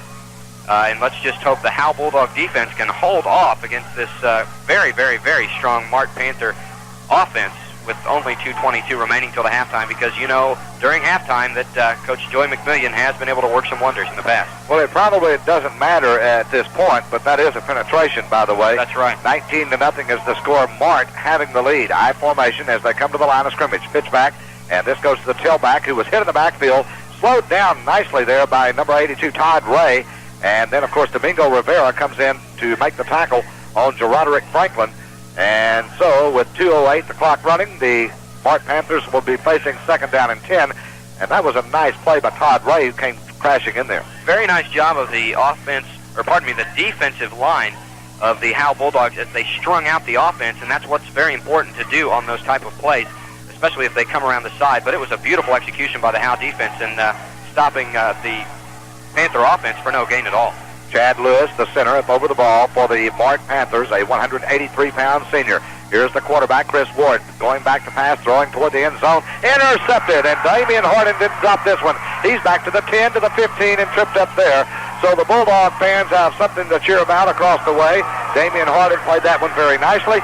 And if the Bulldogs can just do something offensively and get a little life back in this ball club, they've still got a chance. That was a very important interception that time, indeed, BK, by Damian Horton. That could be the spark that indeed maybe lights this fire for the Howe Bulldogs team, because you're right, they do need to get something going, but maybe even more importantly than that, they kept the Mart Panthers out of the end zone. Definitely, because if Mart scores then, this could turn out to be not a very eventful night for the Bulldogs. Here's a delayed draw, goes to, I believe that's John Norwood. He'll get it up to about the 15-yard line, and there he is hit. Let's check that. That's Michael Bailey, number 22, with the football. They tried to get him loose there, but that Mart defense, very quick and very, very good.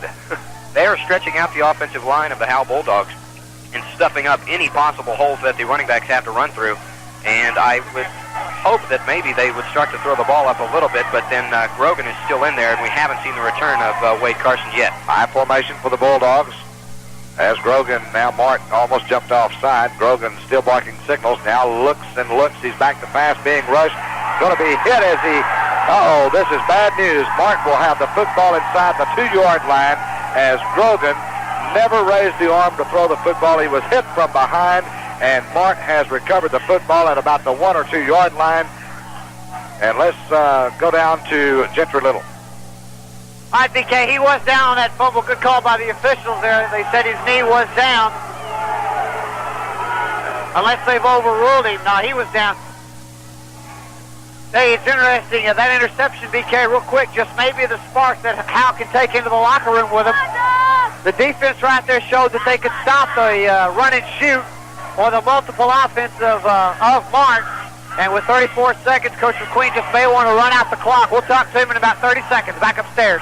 Oh, boy, I'll tell you what, I'm a little relieved after that one because it looked like a fumble from here, but the Bulldogs still have the football. Here's the handoff up the middle. It goes, and I think the Bulldogs don't want to take any more chances here in the first half. They're down by 19 points. Mart calls a timeout, and not a bad timeout with 24 seconds left.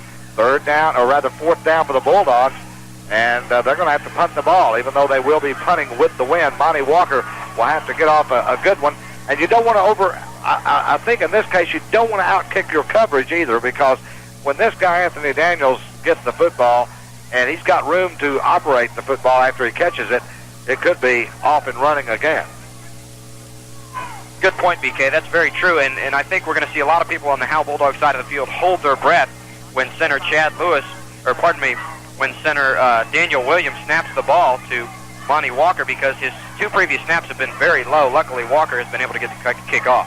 All right, Monty Walker will be standing inside his 10-yard line to get this kick away. And, of course, we do have a new center in there, Daniel Williams. So Williams will be the deep snapper again, 170-pound senior. And there to our left, let me interject really quick, BK, that Wade Carson is being walked off the field into the locker room with an ice pack on his right knee. Well, that doesn't look good at all, considering how he was walking after he got off the field a moment ago. It looks like the limp was about gone, and hopefully that's just to keep any kind of swelling down where he can't come back in the second half. At any rate, Bulldogs now having some trouble getting enough people on the field and off. Now they will have to call a timeout. So Monty Walker, the Bulldogs are just not really in sync in the first half, and I think a lot of that has to do with different players playing at different positions in key positions. Sean Stevenson, of course, not at the cornerback position. That has really hurt the Bulldogs, and is shown tonight, not taking anything away from Domingo Rivera and some of those other players that's been in there.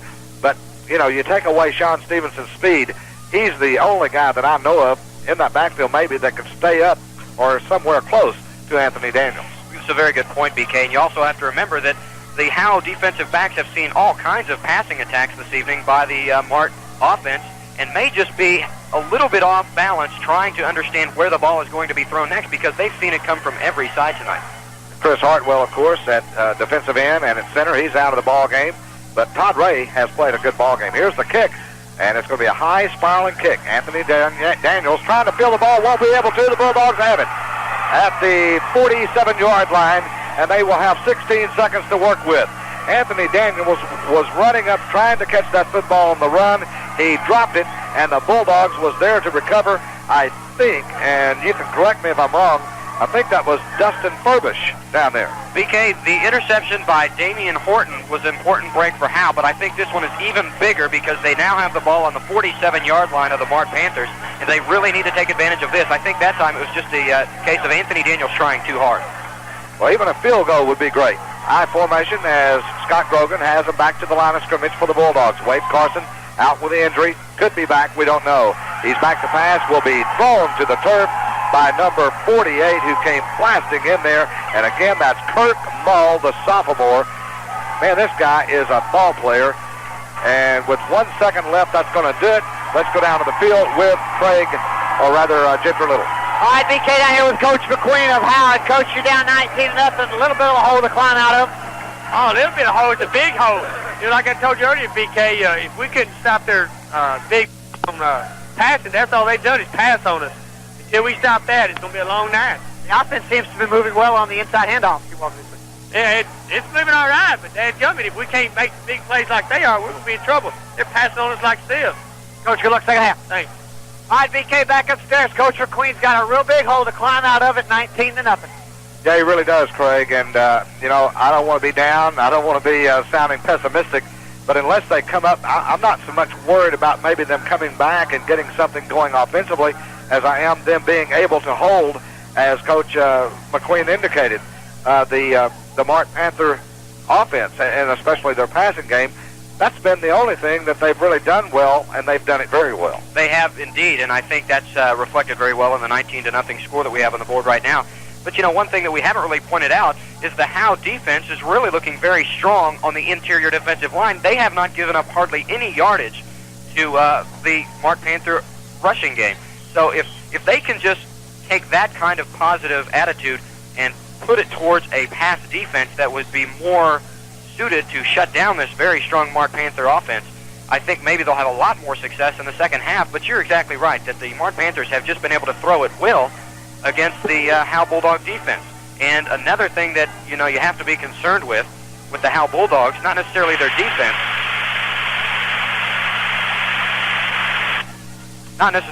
defense, but maybe their offense in Wade Carson, because he does play defense, but more importantly, he's the signal caller on offense, and you can only hope that he will be back for the Howe Bulldog offense in the second half, because he's going to be desperately needed.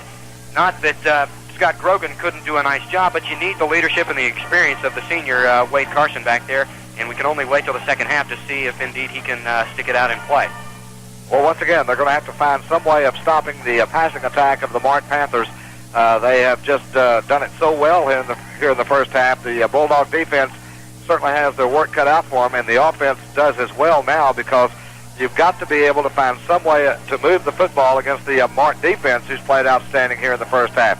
I think a lot of things got off to a rocky start, and that contributed to the 19-0 score. Of course, the Bulldogs had to go against the wind to begin this ball game, and I think that was a big, big factor. They get that first touchdown play on their very first offensive play. I speak of the Mart Panthers after the Bulldogs were forced to punt, and that seemed to really open up the things offensively for the Mart Panthers. Once again, we're at halftime. 19-0 is our score. We'll be back in 3 minutes after listening to some of our many sponsors making tonight's broadcast. Got out to a 14-0 lead, and now the Pilot Point Bearcats have come back to tie that game at 14-14 at last count, at least. And there's no telling how that game will end up. It looks like it's going to be one of those high-scoring affairs. I want to apologize to all of you Howe Bulldogs band fans. I have been so used in the last couple of 2-3 ball games that Howe being the home team and playing last and I said right here, and did not pick up the Howe band music.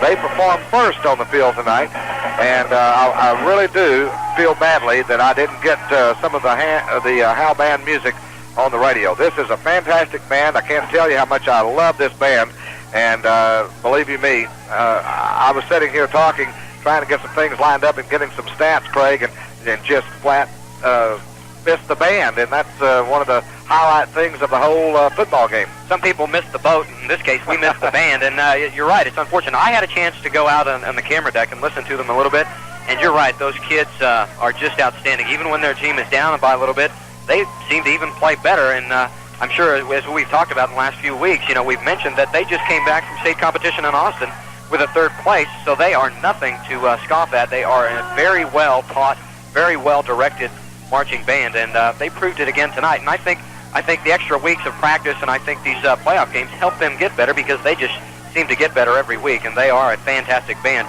even in that cold wind down there, because those kids are playing silver and brass instruments, and that's cold to begin with, and then on top of that, you've got a very cold wind coming from our right to left. So, maybe they're blowing a little bit harder to stay warm, but they sounded fantastic tonight. Well, the Howe Bulldogs about to make their way out onto the football field for the second half. Would like to thank everyone that's made our broadcast possible tonight, not only tonight, but throughout the year here on KMKT during our high school game of the week. And we hope to continue this tradition. But certainly, indeed, it's been a wonderful year, and I've enjoyed broadcasting high school football in the Grayson County area. And it's been exciting, and it always is exciting. I think Grayson County has definitely some of the best football in the state of Texas and some of the surrounding areas. Let's go down to Gentry Little. All right, BK down here with the Mart coach. Coach, you're up 19-0. What'd you tell your players? Well, I just told them that they're a team that always comes back in the 3rd and 4th quarters. We're just going to have to play a half better than we did the first half. Big plays are the key to this offense. You started out with a hitch-and-go pass, and 82 is just an awesome player with his feet. He does a good job for us. He's done a good job. He's an all-state secondary guy, but he can catch the ball offensively as well. Any change in the second half? No changes. It's a lot more intense. Let's play better defense and score some more points. All right, Coach. Thanks a lot. Back upstairs, BK. Once again, that was Casey Rogers, the head football coach for the Mart Panthers, whose team leads the Howe Bulldogs here at halftime 19-0. And, of course, you can be rest assured that they're not going to be satisfied with 19 points. As he indicated, they want to score some more points, play a little bit more intensified, and I don't know how much more intensified you can play and get away with it. Well, you remember last week, BK, and Mart's win over Malakoff 19-6, that they came out after halftime, tied 6-6, and scored 13 unanswered points. So by no means are the Mart Panthers not a second-half ball club, because they are. They scored 13 in the last half last week. But then again, the old omen, the Howe Bulldogs are a very, very strong second-half team. We saw it against Bells. We saw it against Salina. We saw it again last week in their come-from-behind victory over Olney. So don't count the Howe Bulldogs out. And I think, being very honest and very aware of the situation, I think head coach Joey McQueen's ball club is going to give the Mart Panthers everything plus some that they can handle in the second half. Never count this team out. Never call it quits. 19-0, big deal. The Howe Bulldogs, this team is for real. Maybe, as Coach Joey McQueen said, they are destined. And we'll find out in just a matter of moments before the third quarter gets underway. Well, you're right.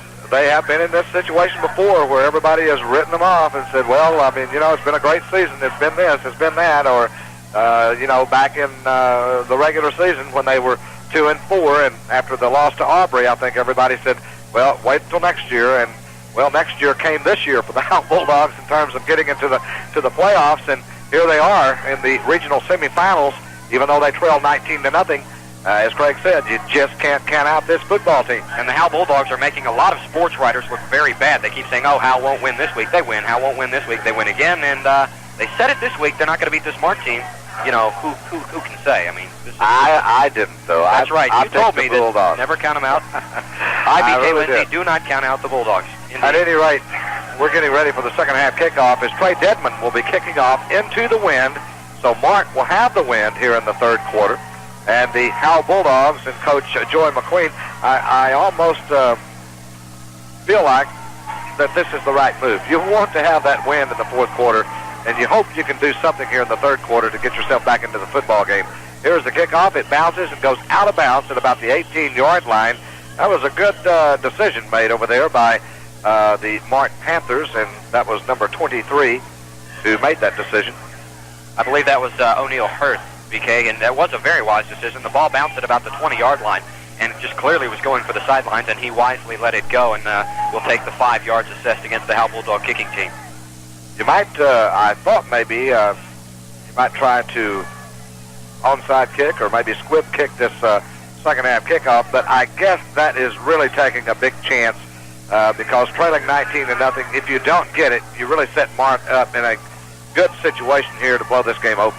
BK, it's a very good point, and it's something that won't play a factor right now, but when the Howe Bulldog offense comes back on the field, I'm seeing Wade Carson right now standing on the sideline with his helmet on, which, unless he's trying to keep his ears warm, should be a pretty good sign, and hopefully he will return in the third quarter. Trey Dedman will be kicking off from the 35-yard line after the 5-yard penalty for kicking the ball out of bounds to begin the second half.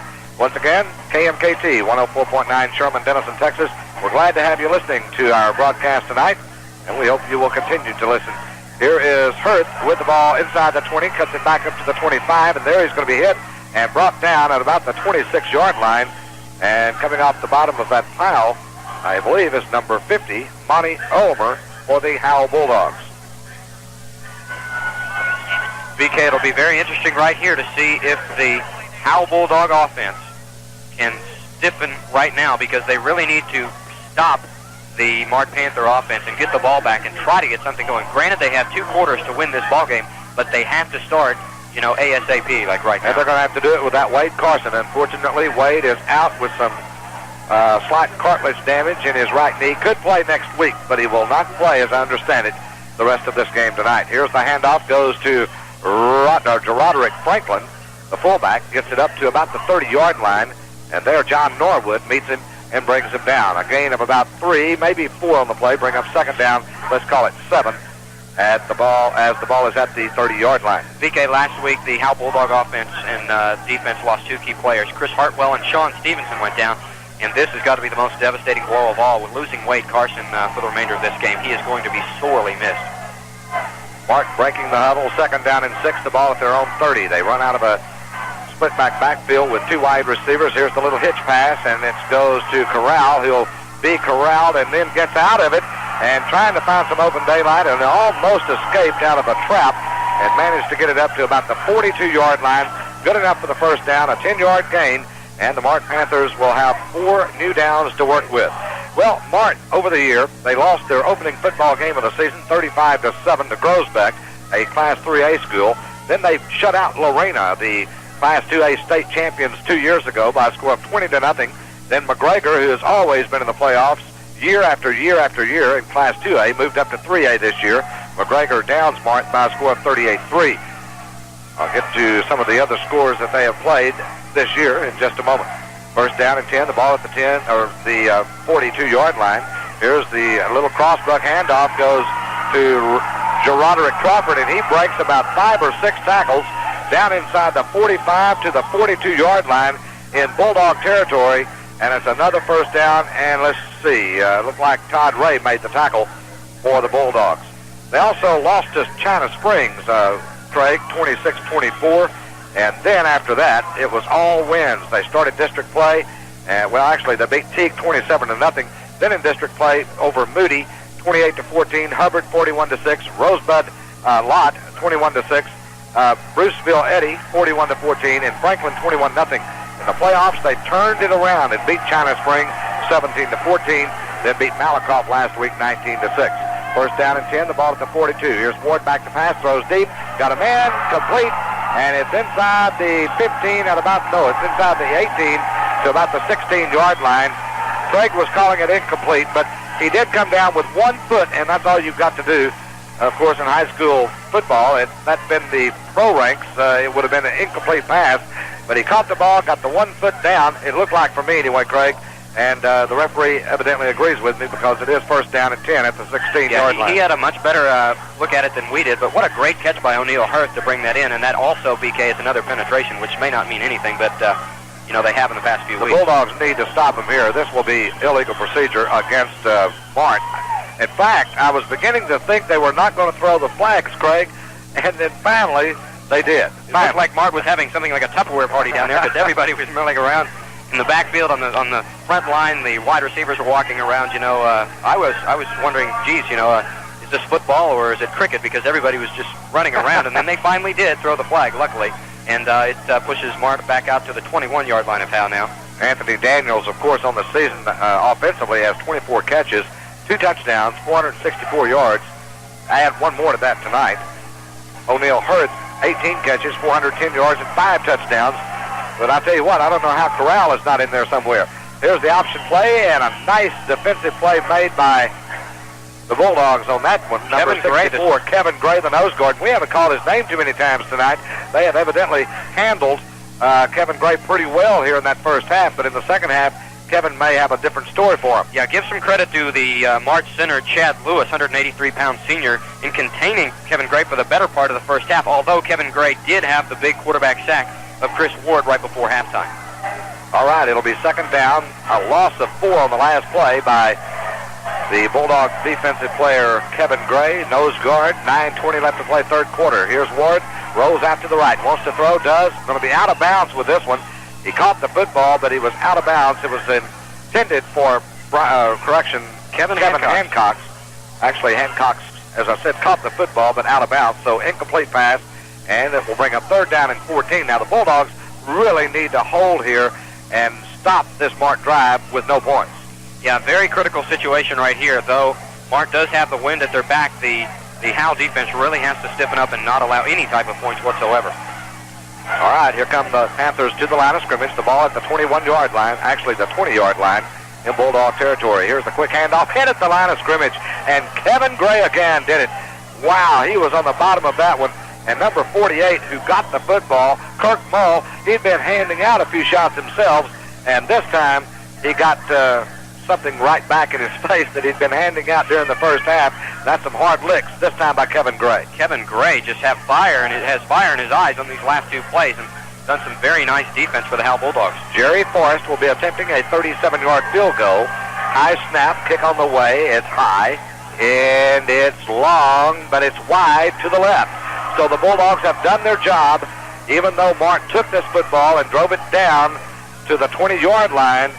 They were unable to get points, and now the Bulldog defense and maybe the offense has gotten some life. That may be the spark. They need to get something going. We keep reiterating on that fact, but it's true. And, here comes backup quarterback Scott Grogan, not playing, I think, as you said, except the Tom Bean game, and that was quite a while ago. So let's see if he can get this Howe offense started, because they really need to get moving. High formation for the Howe Bulldogs as they come out first down and 10 at the 20. We have illegal procedure, I believe, is going to be the call. Backfield in motion. And this time, John Norwood or Michael Bailey gets the ball. He gets 8-9 yards on the play anyway, and it's going to be brought back because I think it was the tailback Michael Bailey who got off a little bit quickly in the backfield. And that's a shame, BK, because that was one of the nicest runs we've seen from scrimmage so far by the Howe Bulldogs this evening. Let's go down to Gentry Little. Hi, BK, down here. An interesting story about this stadium. It's 4 years old. There was an old Pennington Field, and when Trinity of Hearst and L.D. Bell of Bedford get together, it is really a war down here. And the Bulldog fans, they're trying to turn it into a war back upstairs. All right, the Bulldogs now after the penalty have it first down and 15. The quick handoff. Bailey almost had a place to go that time as he got a little bit of a hole. He was just about to take it to the outside, and somebody came crashing in there to bring him down. I want to pick up the number. That was a great play by Brad Schindler, the tackle, and it looked like he was going to be able to make some big yardage that time, and instead gains nothing. Brad Schindler, the 195-pound junior, indeed, BK, showing some very good aggressive football in bringing down Bailey that time. Just stuffed him at the line of scrimmage and didn't allow him to get anywhere, as, again, the Howe Bulldogs are trying to run inside. 7:45 clock running, third quarter. Howe down 19-0, and now we have more movement on the right offensive line by the Howe Bulldogs. Raising the hand up just a little bit was Monty Brown, and that's going to cost the Bulldogs another 5 yards. Well, if you're going to get back into this football game, Craig, you can't stop or start making mistakes like that. And, BK, it's exactly right. The Howe Bulldogs right now, after 2 penalties on this drive, have done nothing but gone backwards. Now they're facing a second down and 20 against the wind with their second-string quarterback, Scott Grogan. Yeah, and the cadence is probably different for Scott Grogan as it was different that they've gotten used to Wade Carson. And and with his different cadence, it may have an effect. Here's Grogan rolling out to the right, throws downfield. The pass was tipped by one of the Howe Bulldog receivers downfield, looking as though he was the intended receiver, was, I think that was number 16. I believe that pass was not intended for Matt Cavender. He did, however, stick his hand up. I think, if I'm correct, that quarterback Scott Grogan was trying to get the ball, if I'm not wrong, to Joey McMillian, who was about 5 yards behind Cavender, but then Cavender deflected the ball, and it fell incomplete. All right, the Bulldogs break the huddle. 7:25 to play in the third quarter, 19-0. Scott Grogan, the backup quarterback, has him to the line, rolls out to the right, now sets up, being chased, will be sacked at the 6-yard line. Quarterbacks for Howe, both quarterbacks, Grogan and Carson, just not getting time to throw the football at all. Kirk Mull on the tackle, the fine linebacker. All right, BK, once again to finish that story, and like I said, Trinity and LD Bell are the big rivals here, and on the big scoreboard on the to your right on your radio dial, there's a big Trinity sign for Trojans and an LD Bell sign for the Blue Raiders, and I tell you, it is a Texas-Oklahoma war when Trinity and LD Bell get together back upstairs. All right, it'll be punt time for the Bulldogs. Low snap. Walker gets his toe into it and gets a nice punt away into some adverse conditions. Punt is going to be fielded by Anthony Daniels, breaks one tackle and gets it to about the 37 or 8 yard line. And there is where Mark will take over the football. That not an overly long punt, but certainly from where he was standing in his end zone almost, he got it away nicely. Big rush was put on Monty Walker, but boy, one thing you can say, in this ball game tonight, Monty Walker has done his job in punting the football in some adverse conditions. Oh, he's had the wind in his face, and he's had about 5 or 6 purple jerseys in his face, and it's a wonder that he hasn't gotten the punt blocked. You're right, he has done an absolutely fine job under these conditions kicking the ball tonight. All right, Chris Ward will be the quarterback once again for the Mart Panthers. Geroderick Franklin, the fullback. Edward Hancock is the tailbacks. They'll line up in a split-back backfield this time with 2 wideouts. Pitchback goes to Roderick Franklin, cuts it upfield at the 35, and will be hit there at the 34-yard line by Matt Cavender. A gain of about 5, bring up second down and 5. The Bulldogs have to do something. They have to create something of excitement somewhere along the way, either with a turnover and an interception, just something that'll give this team new lease, or at least new life and new belief. We've seen the Panthers come out in the second half just trying to run the ball down the throats of the Bulldogs, not trying anything fancy and not putting the ball up too much. Ward's the quarterback, yeah, but they lull you to sleep, and then all of a sudden they do it. Here's the handoff, goes to number 22 this time, who's in there. Chad Kahn again. And Kahn will get the first down inside the 30 to about the 26-yard line. First down and 10 for the Mart Panthers. We kept waiting for our stat man to come up, and unfortunately our stat man never made it. I'm not sure where he's at, why he didn't show up, but that just shows us that we shouldn't count on these kind of people. Well, most of the Howe Bulldogs fans might not want to hear the stats anyways. It's 67 yards and 65-yard touchdown passes being thrown. But they may want one after the game is over because the Howe Bulldogs can come back. Chris Ward, the quarterback, has him in a split-back backfield. First down and 10. He'll hand it off. This is going to be number 48 again with the football, Kirk Mull. And Mull will be mauled at about the 24-yard line, a gain of about 3 on the play, and I believe that was Joey McMillian who came in to make the tackle. And now this is a little bit of a change here, the defensive strategy. They're going to put McMillian back there because of his speed, and maybe that will eliminate any long passes to Anthony Daniels. BK, he's filling the spot of Wade Carson, who is out, so I don't know if the Panthers have seen it or not, but Casey Rogers may be throwing to the side of McMillian here in a moment. You're absolutely right. I forgot about Wade playing that corner position. Here's the handoff, and a pretty good hole inside the 20 to the 18-yard line. And that, again, was Mull, and Matt Cavender makes the tackle for the Howe Bulldogs. 4:36 left to play in the third quarter, 19-0. The Mart Panthers with the lead as the Bulldogs have reached this regional semifinal football game, and of course they'd like to go on to the next rung on the ladder, but it's going to be a tough chore to do as the time is working against them right now, as it has in most cases for the Bulldogs this year, but they've managed to come back and do something about it. Handoff, Kirk Mull hit at the line of scrimmage. Nice defensive play that time by number 55, Jared Powell, the left defensive end for the Bulldogs. And boy, did he ever read that one nicely. And by the time he brought him down, he had a lot more help. A couple of Bulldogs hit him up high, but it was Jared Powell who really made the tackle on that one. A very important play by the Howe defense, and it's 4th down now and about 3 yards, and the kicking team has not come back out on the field. Here comes Chris Ward and the Panther offense to try to get the first down on 4th. Well, here's the first big test on 4th down. Now timeout call for Mart. So with 3:35 left to play, third quarter, our score 19 for Mart and nothing for the Howe Bulldogs. We will return in 60 seconds. Get it. Chris Ward has them up to the line of scrimmage. Split backfield, barking signals. Will take, fakes the handoff, now runs the option play. He's got the first down to the 10, the 5, and he's into the end zone for a Mart touchdown. He absolutely faked everybody out. I think the Bulldogs went for Geroderick Franklin, the fullback, and he just rolled out, had nobody in front of him until he got it to about the 2-yard line, and the bootleg option creates another 6 points for the Mart Panthers to go up 25-0. A design play, BK, nothing really fancy, just the fake up the middle to the big man, Geroderick Franklin. Chris Ward, a beautiful fake, just tucks the ball around his back and scoots to the near side of the field into the end zone. Very nice play call by that time, head coach Casey Rogers. Here's the kick by Jerry Forrest on the extra point, and he does kick this one through the uprights. So our score goes now to Mart 26 and the Howe Bulldogs nothing. The scoreboard has 31 up there, but that can't be right. We'll be back with more Howe Bulldog football on KMKT 104.9 FM after these words.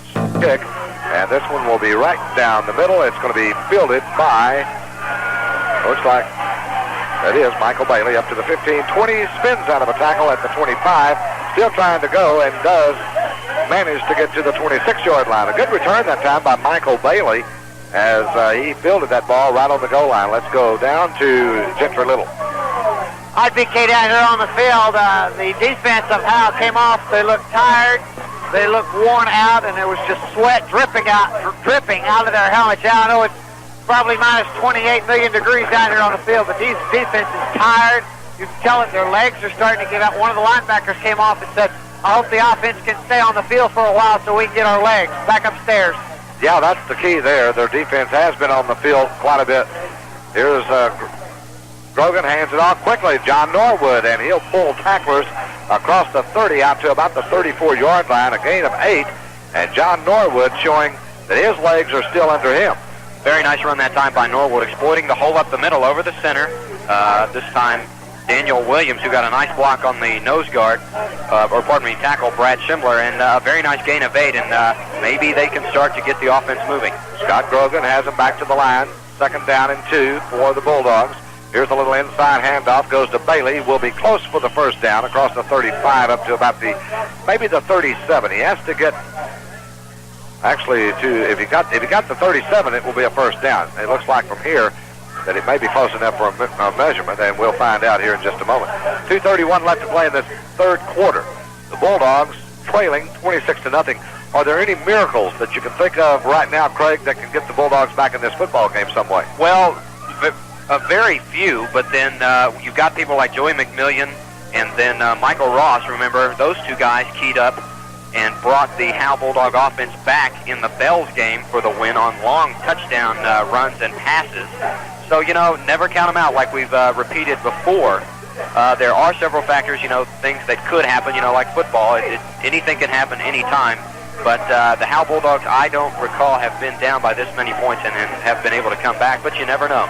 2:31 left to play. The clock begins to run now as they end up with about, they lack about a half a yard. Grogan has him back to the line of scrimmage, and the quarterback sneak, and I don't know if he got it or not. His initial progress would have lost about a half a yard on the quarterback sneak, but the last little twist and turn got it for him. So it is a first down for the Howe Bulldogs. That last twist and turn got it the first down, but boy, was he hit immediately after the snap of the ball. I tell you, Matt Tilley, the 197-pound senior, really came through at his tackle position and put the stick on Scott Grogan. But you're right, Grogan, his extra effort and his spin off the tackle got that first down, a much-needed first down. That's number 6, I believe, the number 6 first down of the evening for the Howe Bulldogs. 2 wide receivers to the left. Grogan will slip and fall. I think the left tackle, or the left guard, or maybe the center, stepped on his foot as he was coming away after the snap, and that was the same thing that happened to the Denison Yellow Jackets and Eric Brown the other night, or the other afternoon, against the Roosevelt Mustangs on a very key situation when he took the snap and tripped. Actually was stepped on the foot by his offensive guard. Minute 24 to play. The loss is 2. Second down and 12. The ball's at the 35. Here's the quick handoff. Fumble. Mart will have the football at the 31-yard line. That time, Michael Bailey was past Grogan before Grogan could turn around to get him the football, and the ball just fell to the turf. Brad Schembler with the fumble recovery for the Mart Panthers. So things are just not going well for the Bulldogs tonight. BK, I think one of the reasons that the Mart defense is having such good success right now against the Howe offense is I think that their coach, Casey Rogers, knows that Grogan is probably not as strong of armed a quarterback as, Wade Carson, and I think he knows that he can take a little bit more chance and try to get some defensive linemen through the offensive line of the Howe Bulldogs. I think you're absolutely right. Chris Ward has him back to the line of scrimmage for the Mart Panthers. Fakes, now back to pass. Looks downfield, got plenty of time. Throws, and this one was almost intercepted. That was a nice defensive play by Damian Harden as he came running across. Number 23, the wide receiver out there for Mart, was O'Neal Hurth again. And Hurth looked like he was going to have the ball, and then all of a sudden Damian Harden came out of nowhere and nearly had the interception. I think one of the keys to the success this evening of the offense for the Mart Panthers is their depth. I mean, you're looking at 4 guys that have carried the ball out of the backfield and 5 different receivers who have touched the ball. So they are going all different directions against the Howe defense tonight.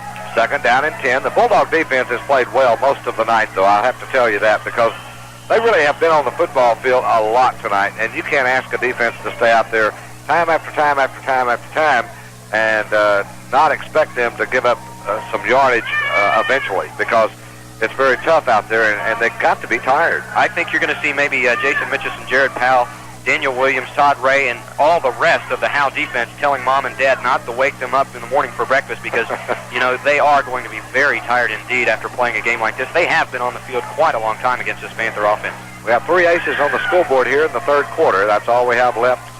Minute, 11 seconds. Here's the quick handoff, goes up the middle. Roderick Crawford, he's down to the 30, the 25, the 20. He's to the 15, breaks the tackle at the 10, the 5, and down to the 3-yard line. But BK, Roderick Crawford with a fine move. There's a flag on the play, and this one could be brought back on a clipping, I would imagine. Anthony Lewis, BK. Anthony Lewis got, I'm not sure, it may have been Domingo Rivera, squarely in the back. I mean, he just hit him and knocked him on his face. The referee standing right there saw it, and thusly the nice run that time by Kirk Mull will come all the way back.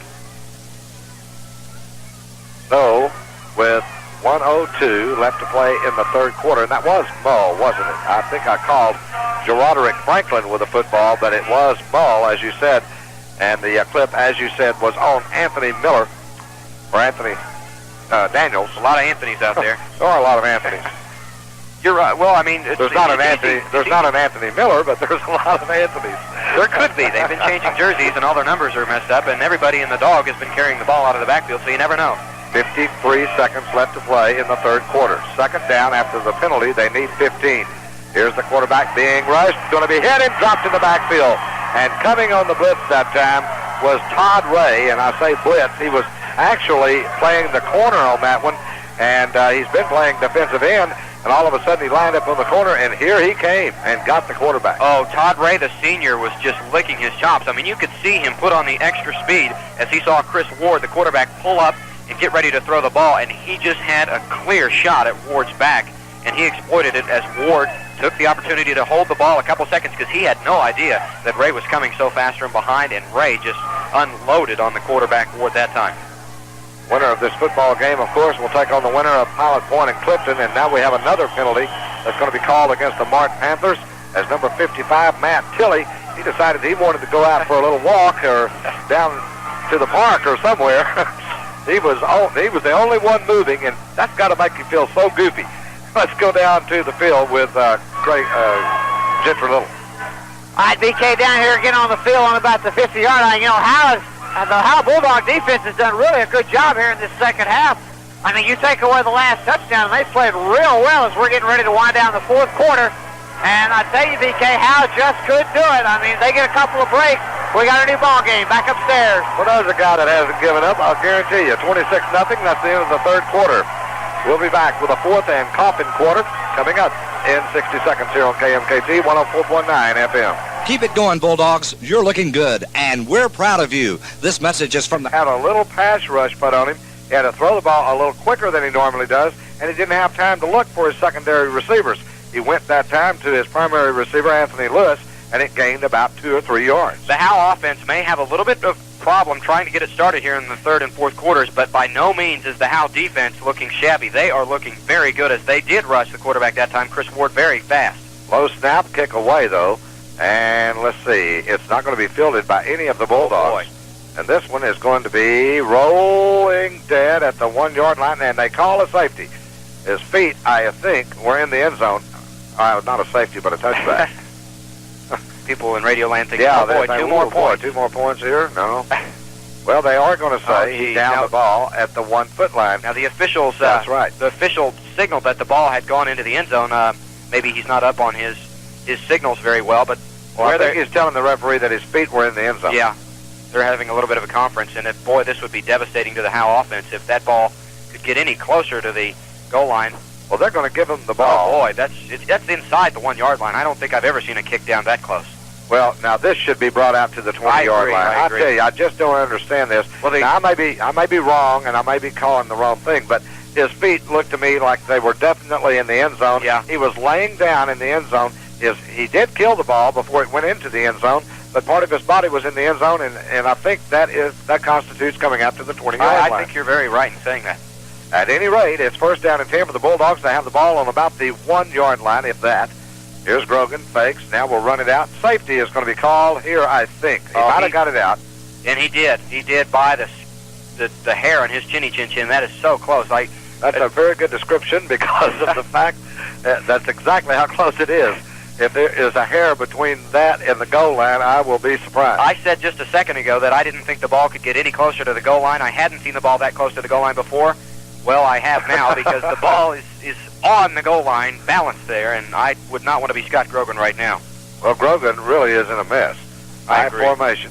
Now he'll hands it off, and this time they do get the safety as John Norwood got the handoff, and the score will move now to 28-0 in favor of the Mart Panthers. Well, when you get the football on your half-yard line and you lose a half yard on the next play, and you're trailing 26-0, I mean, just the law of averages come into play. I mean, you can't say they haven't tried, but when Scott Grogan stands back there a good yard and a half in his own end zone, getting the snap, the chances are, and especially against the Panther defense that's played so tough against the run tonight, the chances just are not in your favor at all.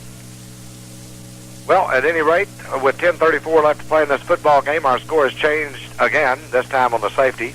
28-0 is the score, so Mart will not only get the 2 points, they will get the football back, as the Bulldogs will have to punt or kick. It was their choice in this matter, but I have a feeling they'll be punting the football with Monty Walker. One thing that has stood out tonight has been Monty Walker's punting tonight. He has just done a tremendous job both with and against the wind, and especially against the wind. Indeed, and last week I think maybe one of the keys that led to the Howe victory over Alney was Monty Walker's punt late in the fourth quarter that forced Alney very deep in their own territory, and then they had to punt the ball to the Howe Bulldog offense, and we all know what happened last week as they drove 80 yards. So, indeed, Monty Walker's punting, very, very good bright spot for this team that hasn't had a lot to cheer about tonight, but by no means are they going to go home on the bus, I think, tonight, hanging their heads in the event that they do indeed lose this game.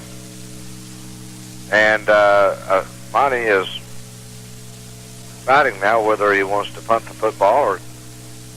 Boy, it's a shame he can't be for K, isn't it, Yes. 28-0 is our score. 10:34 left to play in the football game. The Bulldogs have a long hill to climb. Here's the kick, and it is a beautiful kick. All the way back to the 26-yard line. They run the fake reverse, and here goes Hurth up to the 32. Ooh.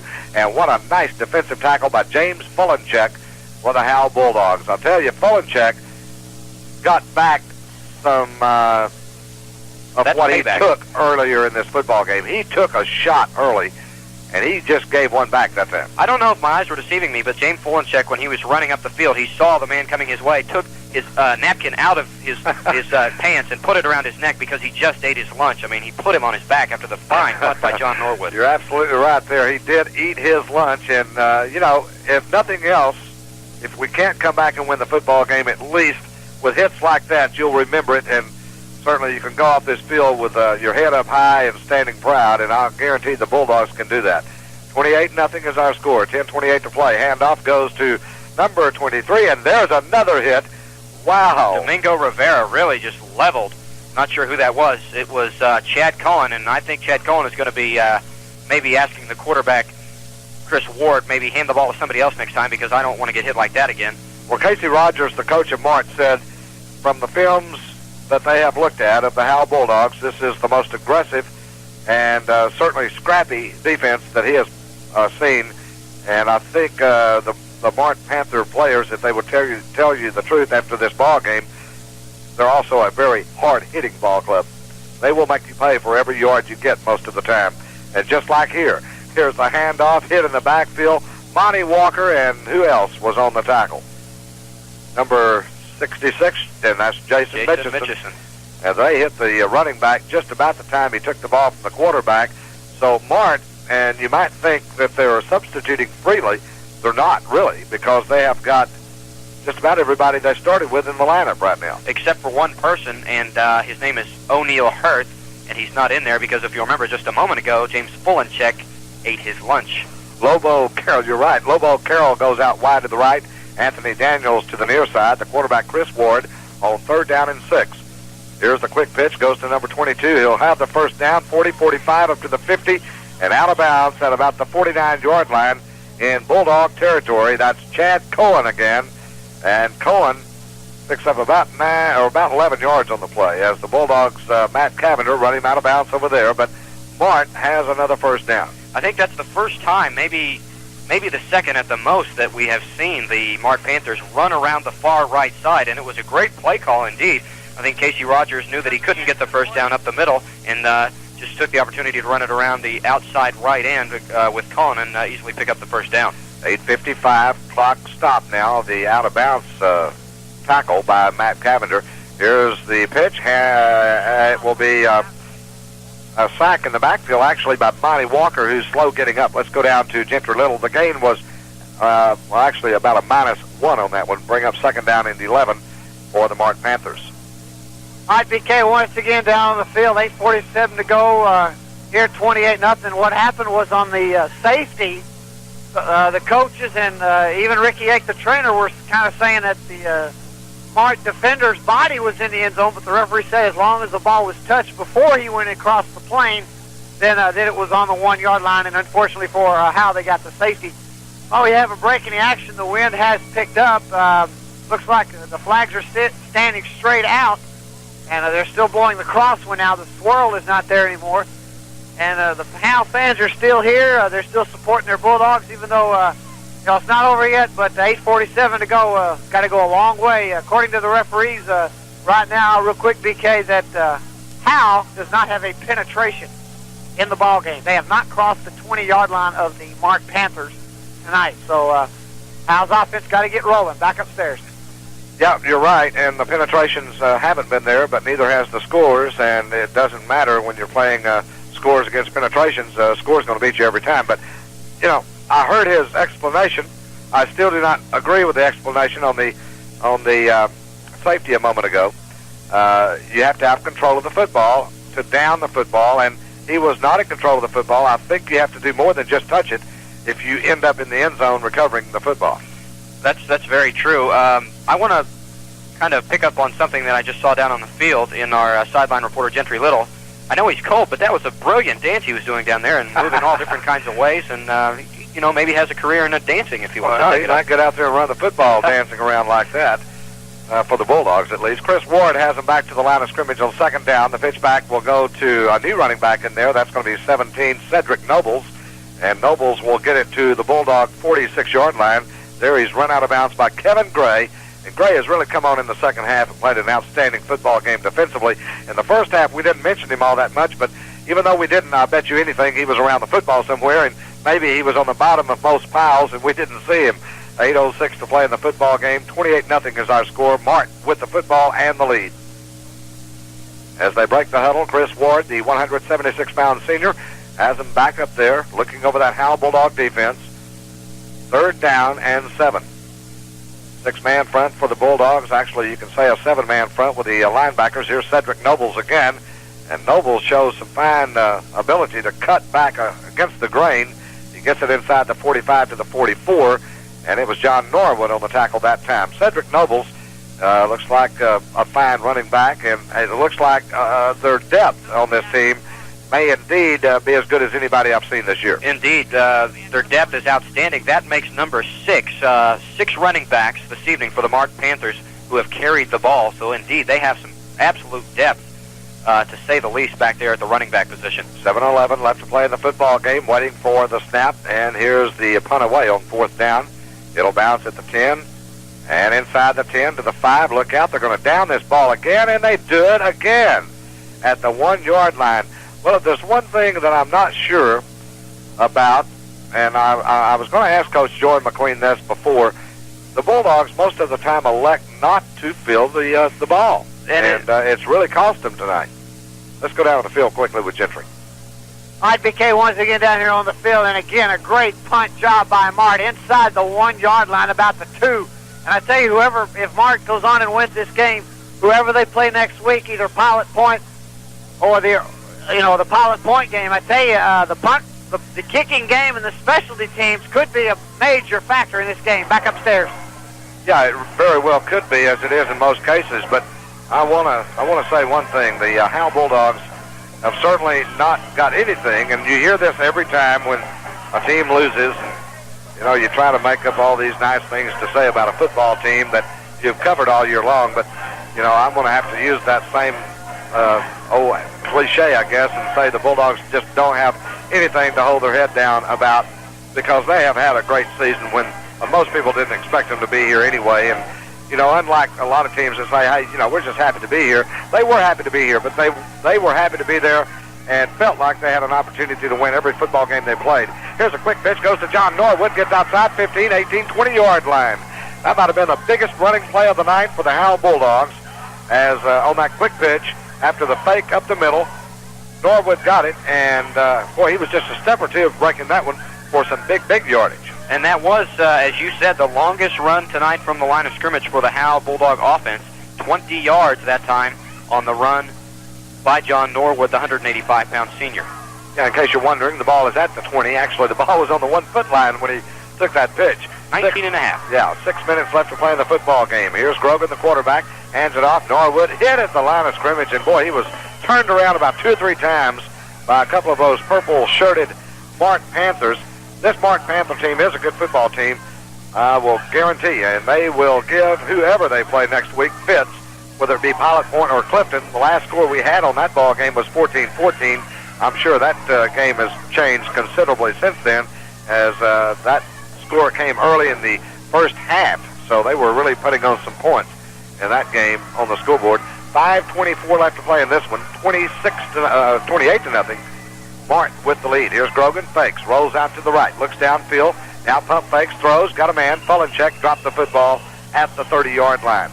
We'll bring up 3rd down and 10. Now, as I was saying a moment ago, Craig, you have watched this team. This has been one of the most exciting football teams that I have been able to broadcast for in many years. I know that when I was broadcasting for some of the Sherman games and most of the Sherman games over the past 8 or 9 years, there were some very good football games. Back Van Alstyne, the Van Alstyne game might have been my all-time most exciting football game to call, and I'll talk about that in a moment.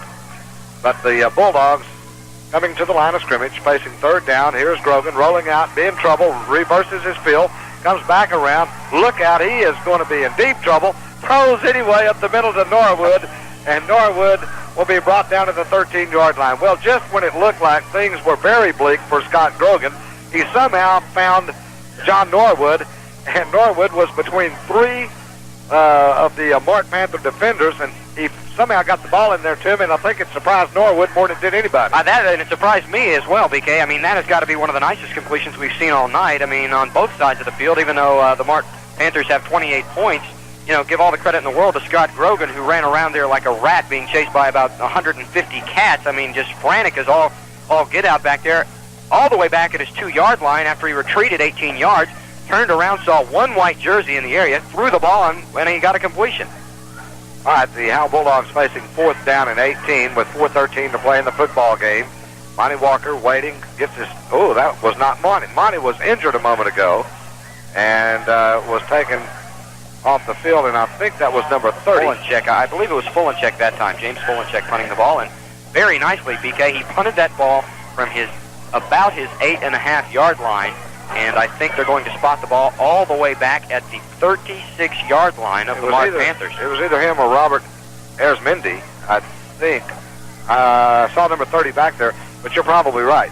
At any rate, I was talking about some of the most exciting football games. Van Alstyne with Derek Bingston back in the early 80s, I guess it was, trailing Caddo Mills in a playoff game 28-0, and then coming back in the fourth quarter with 9 minutes left to win it 31-28. I think that was one of the most exciting football games I have ever witnessed as far as a comeback game. Here's the snap, and Mart has trouble handling the football. The new quarterback was in there, and the snap went straight up, and Mart does get the ball back. Bobo Carroll now in at quarterback for the Mart Panthers, and I think maybe he had been standing on the sidelines a little bit too long. He's wearing one glove on his left hand, but his right hand must have been very cold because the ball, after getting the snap from his center, just went straight up in the air and was up for grabs. And if you're a Mart Panther fan, luckily it went out of bounds, but that could have been anybody's ball and almost a turnover in the corner for the Howe Bulldogs. 35-yard line is the placement of the football as the quarterback, Lobo, pitches it back to David Gonzalez, I believe, is in the game. A gain of about 3 on the play. Bring up 3rd down. They'll need still about 8 yards left to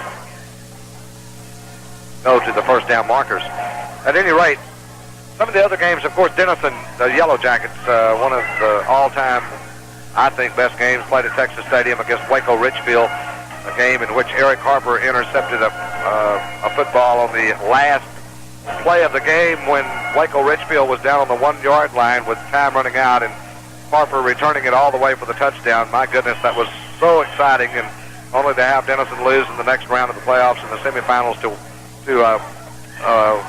Westlake High School out of Austin. But, lots of football games have been played over the past several years, and a lot of them I've covered, but this Howe Bulldog team has certainly been a very pleasant team to cover all year long. They give you your money's worth every time you come out to watch them play, and certainly against the Salina Bobcats and against the Bells Panthers.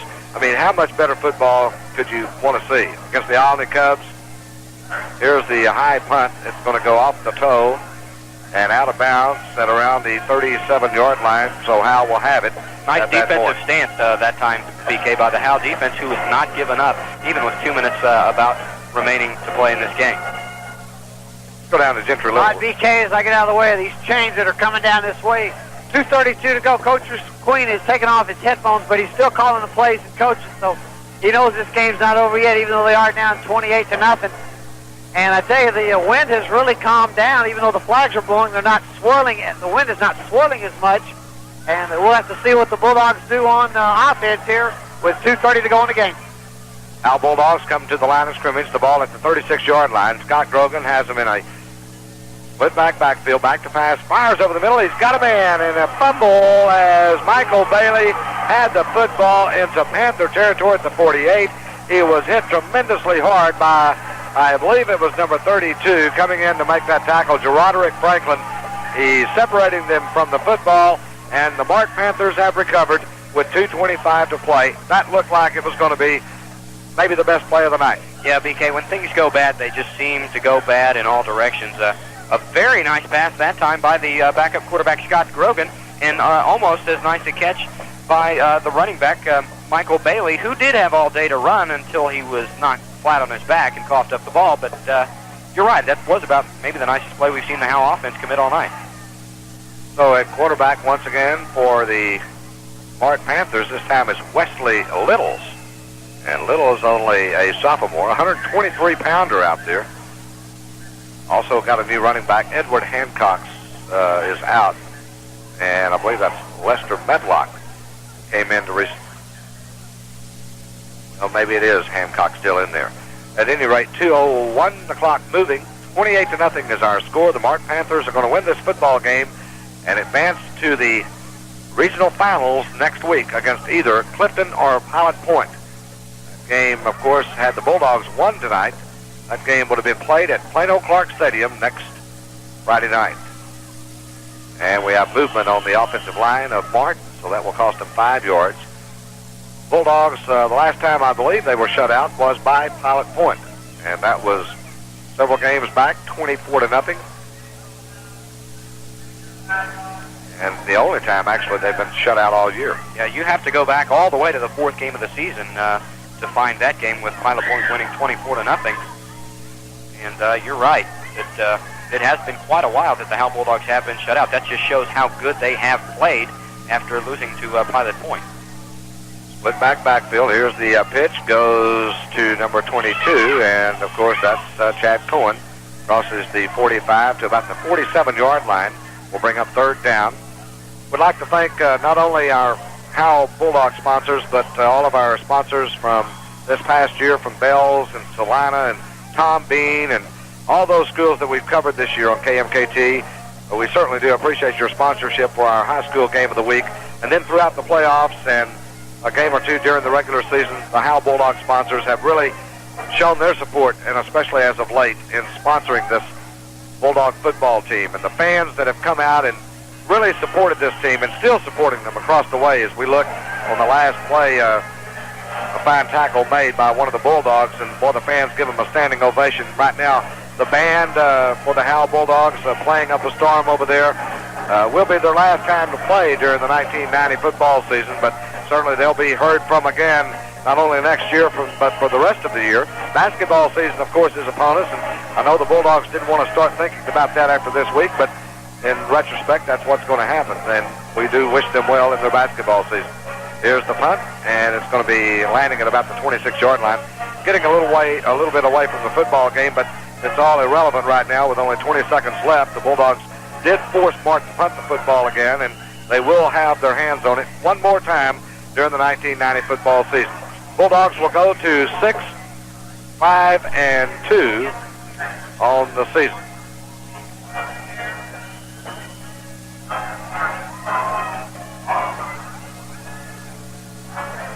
I'm trying to listen to my color commentator, and I didn't catch what he said. But at any rate, maybe he'll say it again for me here in just a moment. As the Bulldogs break the huddle, coming to the line of scrimmage. I formation. Here's Grogan. And the pass is going to be tipped at the line of scrimmage and incomplete.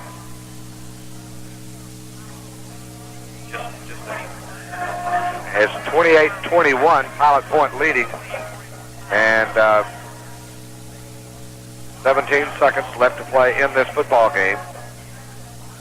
Going to be a very cold ride home this evening for the Howe Bulldogs as they have a long drive ahead of them. But, you know, it's as I said just a few minutes ago, I don't think they're going to be on that bus. You know, granted, they will be sore because they played a very physical game tonight, but I think they'll be almost happy in a way, you know, that they even got this far, because at the beginning of the year, if you would have told a sports writer that the Howe Bulldogs would have gone 3 games into the playoffs, they probably would have laughed. Well, I don't know if you'd get that opinion. Here is Michael Bailey breaking tackles up to the 20, 25, 30, 35, up to the 40, and finally to the 45-yard line, and that's where he's going to be downed. But again, a nice run by Michael Bailey. I was waiting for him to break loose there several times tonight, but so far, that's the first time. PK, now Coach Joey McQueen is bringing his entire offense over to the sidelines as he calls timeout with 8 seconds left in this game, 8 seconds left in the Howe Bulldogs season. Maybe banking on one more play, just saying go out there, give it your all. This is the last play of the season for most of you since you're seniors, and go out and give it your all. And it would be kind of nice, I think, maybe to see the Howe Bulldogs scamper 48 yards or 45 or 55 yards rather, and get some points on the board on the last play of the game. Once again, thanking our sponsors for tonight's broadcast, and most of these sponsors have been Howe Bulldog sponsors throughout the year. Howe Concrete Company, the Howe State Bank, Tommy Mart Stores, with over 10 locations. Boy, I'll tell you what, they've been fine sponsors. The First United Methodist Church in Howe, Jerry Justice Siding, M&M's Place, the Howe Chamber of Commerce, the Howe Booster Club, Northland Cable TV, and I want to thank Northland Cable. Boy, I'll tell you what, that guy has just been one of the finest sponsors that we've ever had, not only just for Howe football, but for Van Alstyne and for Whitewright, for all of those areas in which we cover football. And Northland Cable, of course, you can hear KMKT right there on Channel 12 as the Bulldogs come to the line of scrimmage for probably the last play of the 1990 season offensively. Here's a little dipsy doodle, and it's going to be intercepted on the last play of the game, as I think that was Joey McMillian throwing the football, and Anthony Daniels picks up interception number 11, 2 for the night, and that's going to end the football game at 28-0 in favor of the Mart Panthers. So the Bulldogs, as I said, will end up the season at 6 wins, 5 losses, and 2 ties. And actually, you could say they had 8 wins because 2 of those wins, of course, 2 of those ties enabled them to go on into the next round of the playoffs. That's right. At any rate, the players meet on the field, shaking hands. Coach Joey McQueen, I'm sure, very satisfied with this season, but not maybe with this football game. But I know one thing: he's got a lot to be proud of. Gentry Little is with him. Let's go down to the field with Gentry Little and Coach Joey McQueen. All right, down here with Coach McQueen. Coach, it was an excellent season, really an unbelievable season, but wow. Yeah, it was. You know, like we said, Gentry, we're just excited about these kids, the performance they've had the last 2 weeks, and I'm so proud of them. You can't take this away from them. We've got by-district and area champs under our belt, and that's what we're proud of. How much can you build on this for next year? Oh, anytime you win and go 3 weeks into the playoffs, you know, you build on a lot of things and just get some more experience for your younger kids. Pilot Point, as you know, won 28-21. How good will that game be between Mart and Pilot Point? Pilot Point did win? Yeah, it'll be a good game. I think if Mart can throw like this against Pilot Point, they'll probably win it, but I hope Pilot Point does myself. Did the first play take the wind out of the sails? Oh, yeah, of course it does. You know, that's what we were hoping didn't happen, was them beating us on deep, big plays, and that's what happened. The injury situation seemed pretty good tonight. I guess the field did have something to do with it. No, the field didn't have anything to do with it. We got hurt just because we tried to turn, and that was the problem. And when that happens, we'll, you know, have injuries. What about off-season? What are you looking to improve? Well, we got to get another offensive line and improve on our passing game with the quarterback and get after it. What about the seniors on this team? You had a lot of good leadership. Oh, we had great leadership. I'm going to miss every one of them. I wish they were back, but they're not. And we just hope that the kids coming up can continue the leadership these have. Were the kids scared going into this game? Oh, no, they weren't. They were ready for it, and that's just what happened. Coach, it's been fun covering you this season. We'll look for you this time next year. Thanks, Jim. Appreciate it. All right, BK, that is Coach McQueen of the Howe Bulldogs, losing 28-0 here at Pennington Field. But I tell you, that was probably the best game as far as the hitting, the competition. And looks like Mart will try to play Pilot Point right here at Pennington Field next week. As you heard Coach McQueen say about the offseason, the main thing they've got to work on is rebuilding the offensive line. And I tell you, with the leadership that's coming back next year for these Bulldogs, they could be a darn good team and just could be back here in the regional finals. But, you know, a lot of people said this team wasn't even supposed to be here, you know, but they tied Swan and got here, and then they tied last week. And I tell you what, a big hat goes off to Coach McQueen and his Bulldogs, and wow, what a game. Back upstairs for the final time, and I'll join you with some hopefully hot chocolate in a minute. Thank you very much, Gentry. Good interview with Coach Joey McQueen, and I can guarantee he is very definitely proud of this football team. The Bulldogs standing on the 20-yard line being congratulated by every coach, every member of the coaching staff, each one of these players getting a handshake. Boy, that's what you call something really, really nice. I'll tell you what, Craig, I don't recall seeing anything like that before. Everybody lining up and shaking everybody's hand, but it's the coaches that are shaking each individual player out on that football field.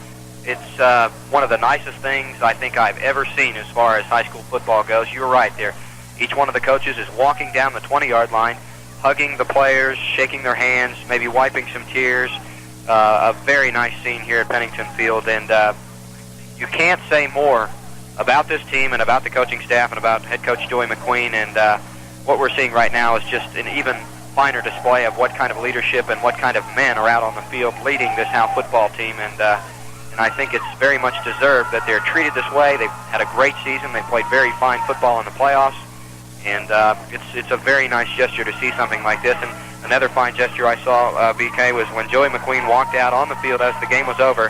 Head coach Casey Rogers of the Mart Panthers walked over, gave him a hug. The two men stood there for several moments at midfield and talked.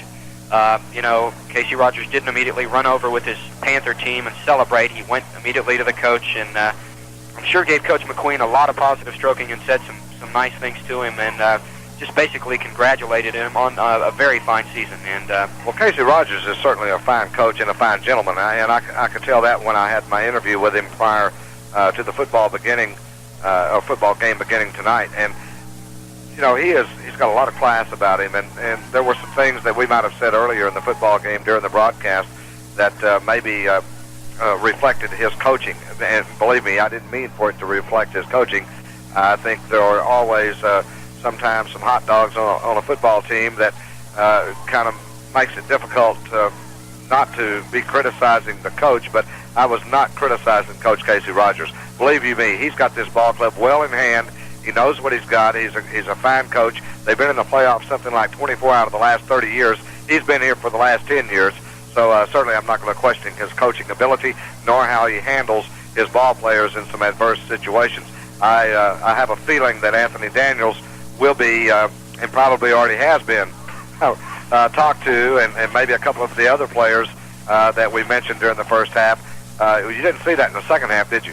No, not a bit. If anything, we saw the hard-hitting, fair play hitting going on by the Howe Bulldogs defense. And if some of the people are still wondering, what the Howe Bulldog team is doing right now, as of right now, as I speak, they are just now walking off the 20-yard line after spending a very long period of time on the field with the coaches and with the cheerleaders and with the mascot and a couple of the parents, just congratulating each other and really just paying respect to each other as the fine football team that they are.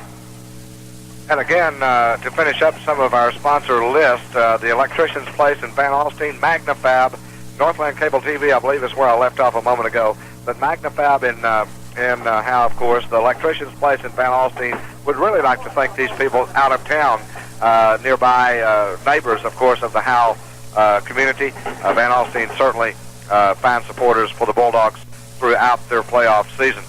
Steak Country Restaurant in Sherman, and like I said a moment ago, if you haven't had a steak at Steak Country, you haven't had a steak. Texoma Driving School, Sherman Steel Company, Grayson County Electric Co-op, also out of Van Alstyne, Diamond Foods in Van Alstyne, Wellborn Music in Durant, Oklahoma. A lot of the equipment that I use, I get from, of course, Wellborn Music in Durant, Oklahoma. And if you have needs of broadcast equipment, stereo equipment, some kind of a PA system, whatever else, if you'd like to have a big party but you don't have the professional equipment to have that party with and really blow them off the map, I guess, with that good music, I'll guarantee you Wellborn Music has what you need. And with the Christmas season here and some of the things and parties that are being planned, I'm sure that you could use some very good professional equipment. If you don't want to buy it, you can go over there and tell them what you want. Just tell David what you want, and I guarantee you he's got it for you. He'll rent it to you, and it's very reasonable. Popeye's Famous Fried Chicken, of whom I've mentioned several times. Of course, Kathy McNutt always sponsoring all of our area high school football teams, basketball teams, whatever it has to do with area high school sports. You can count on Kathy McNutt and Popeye's Famous Fried Chicken.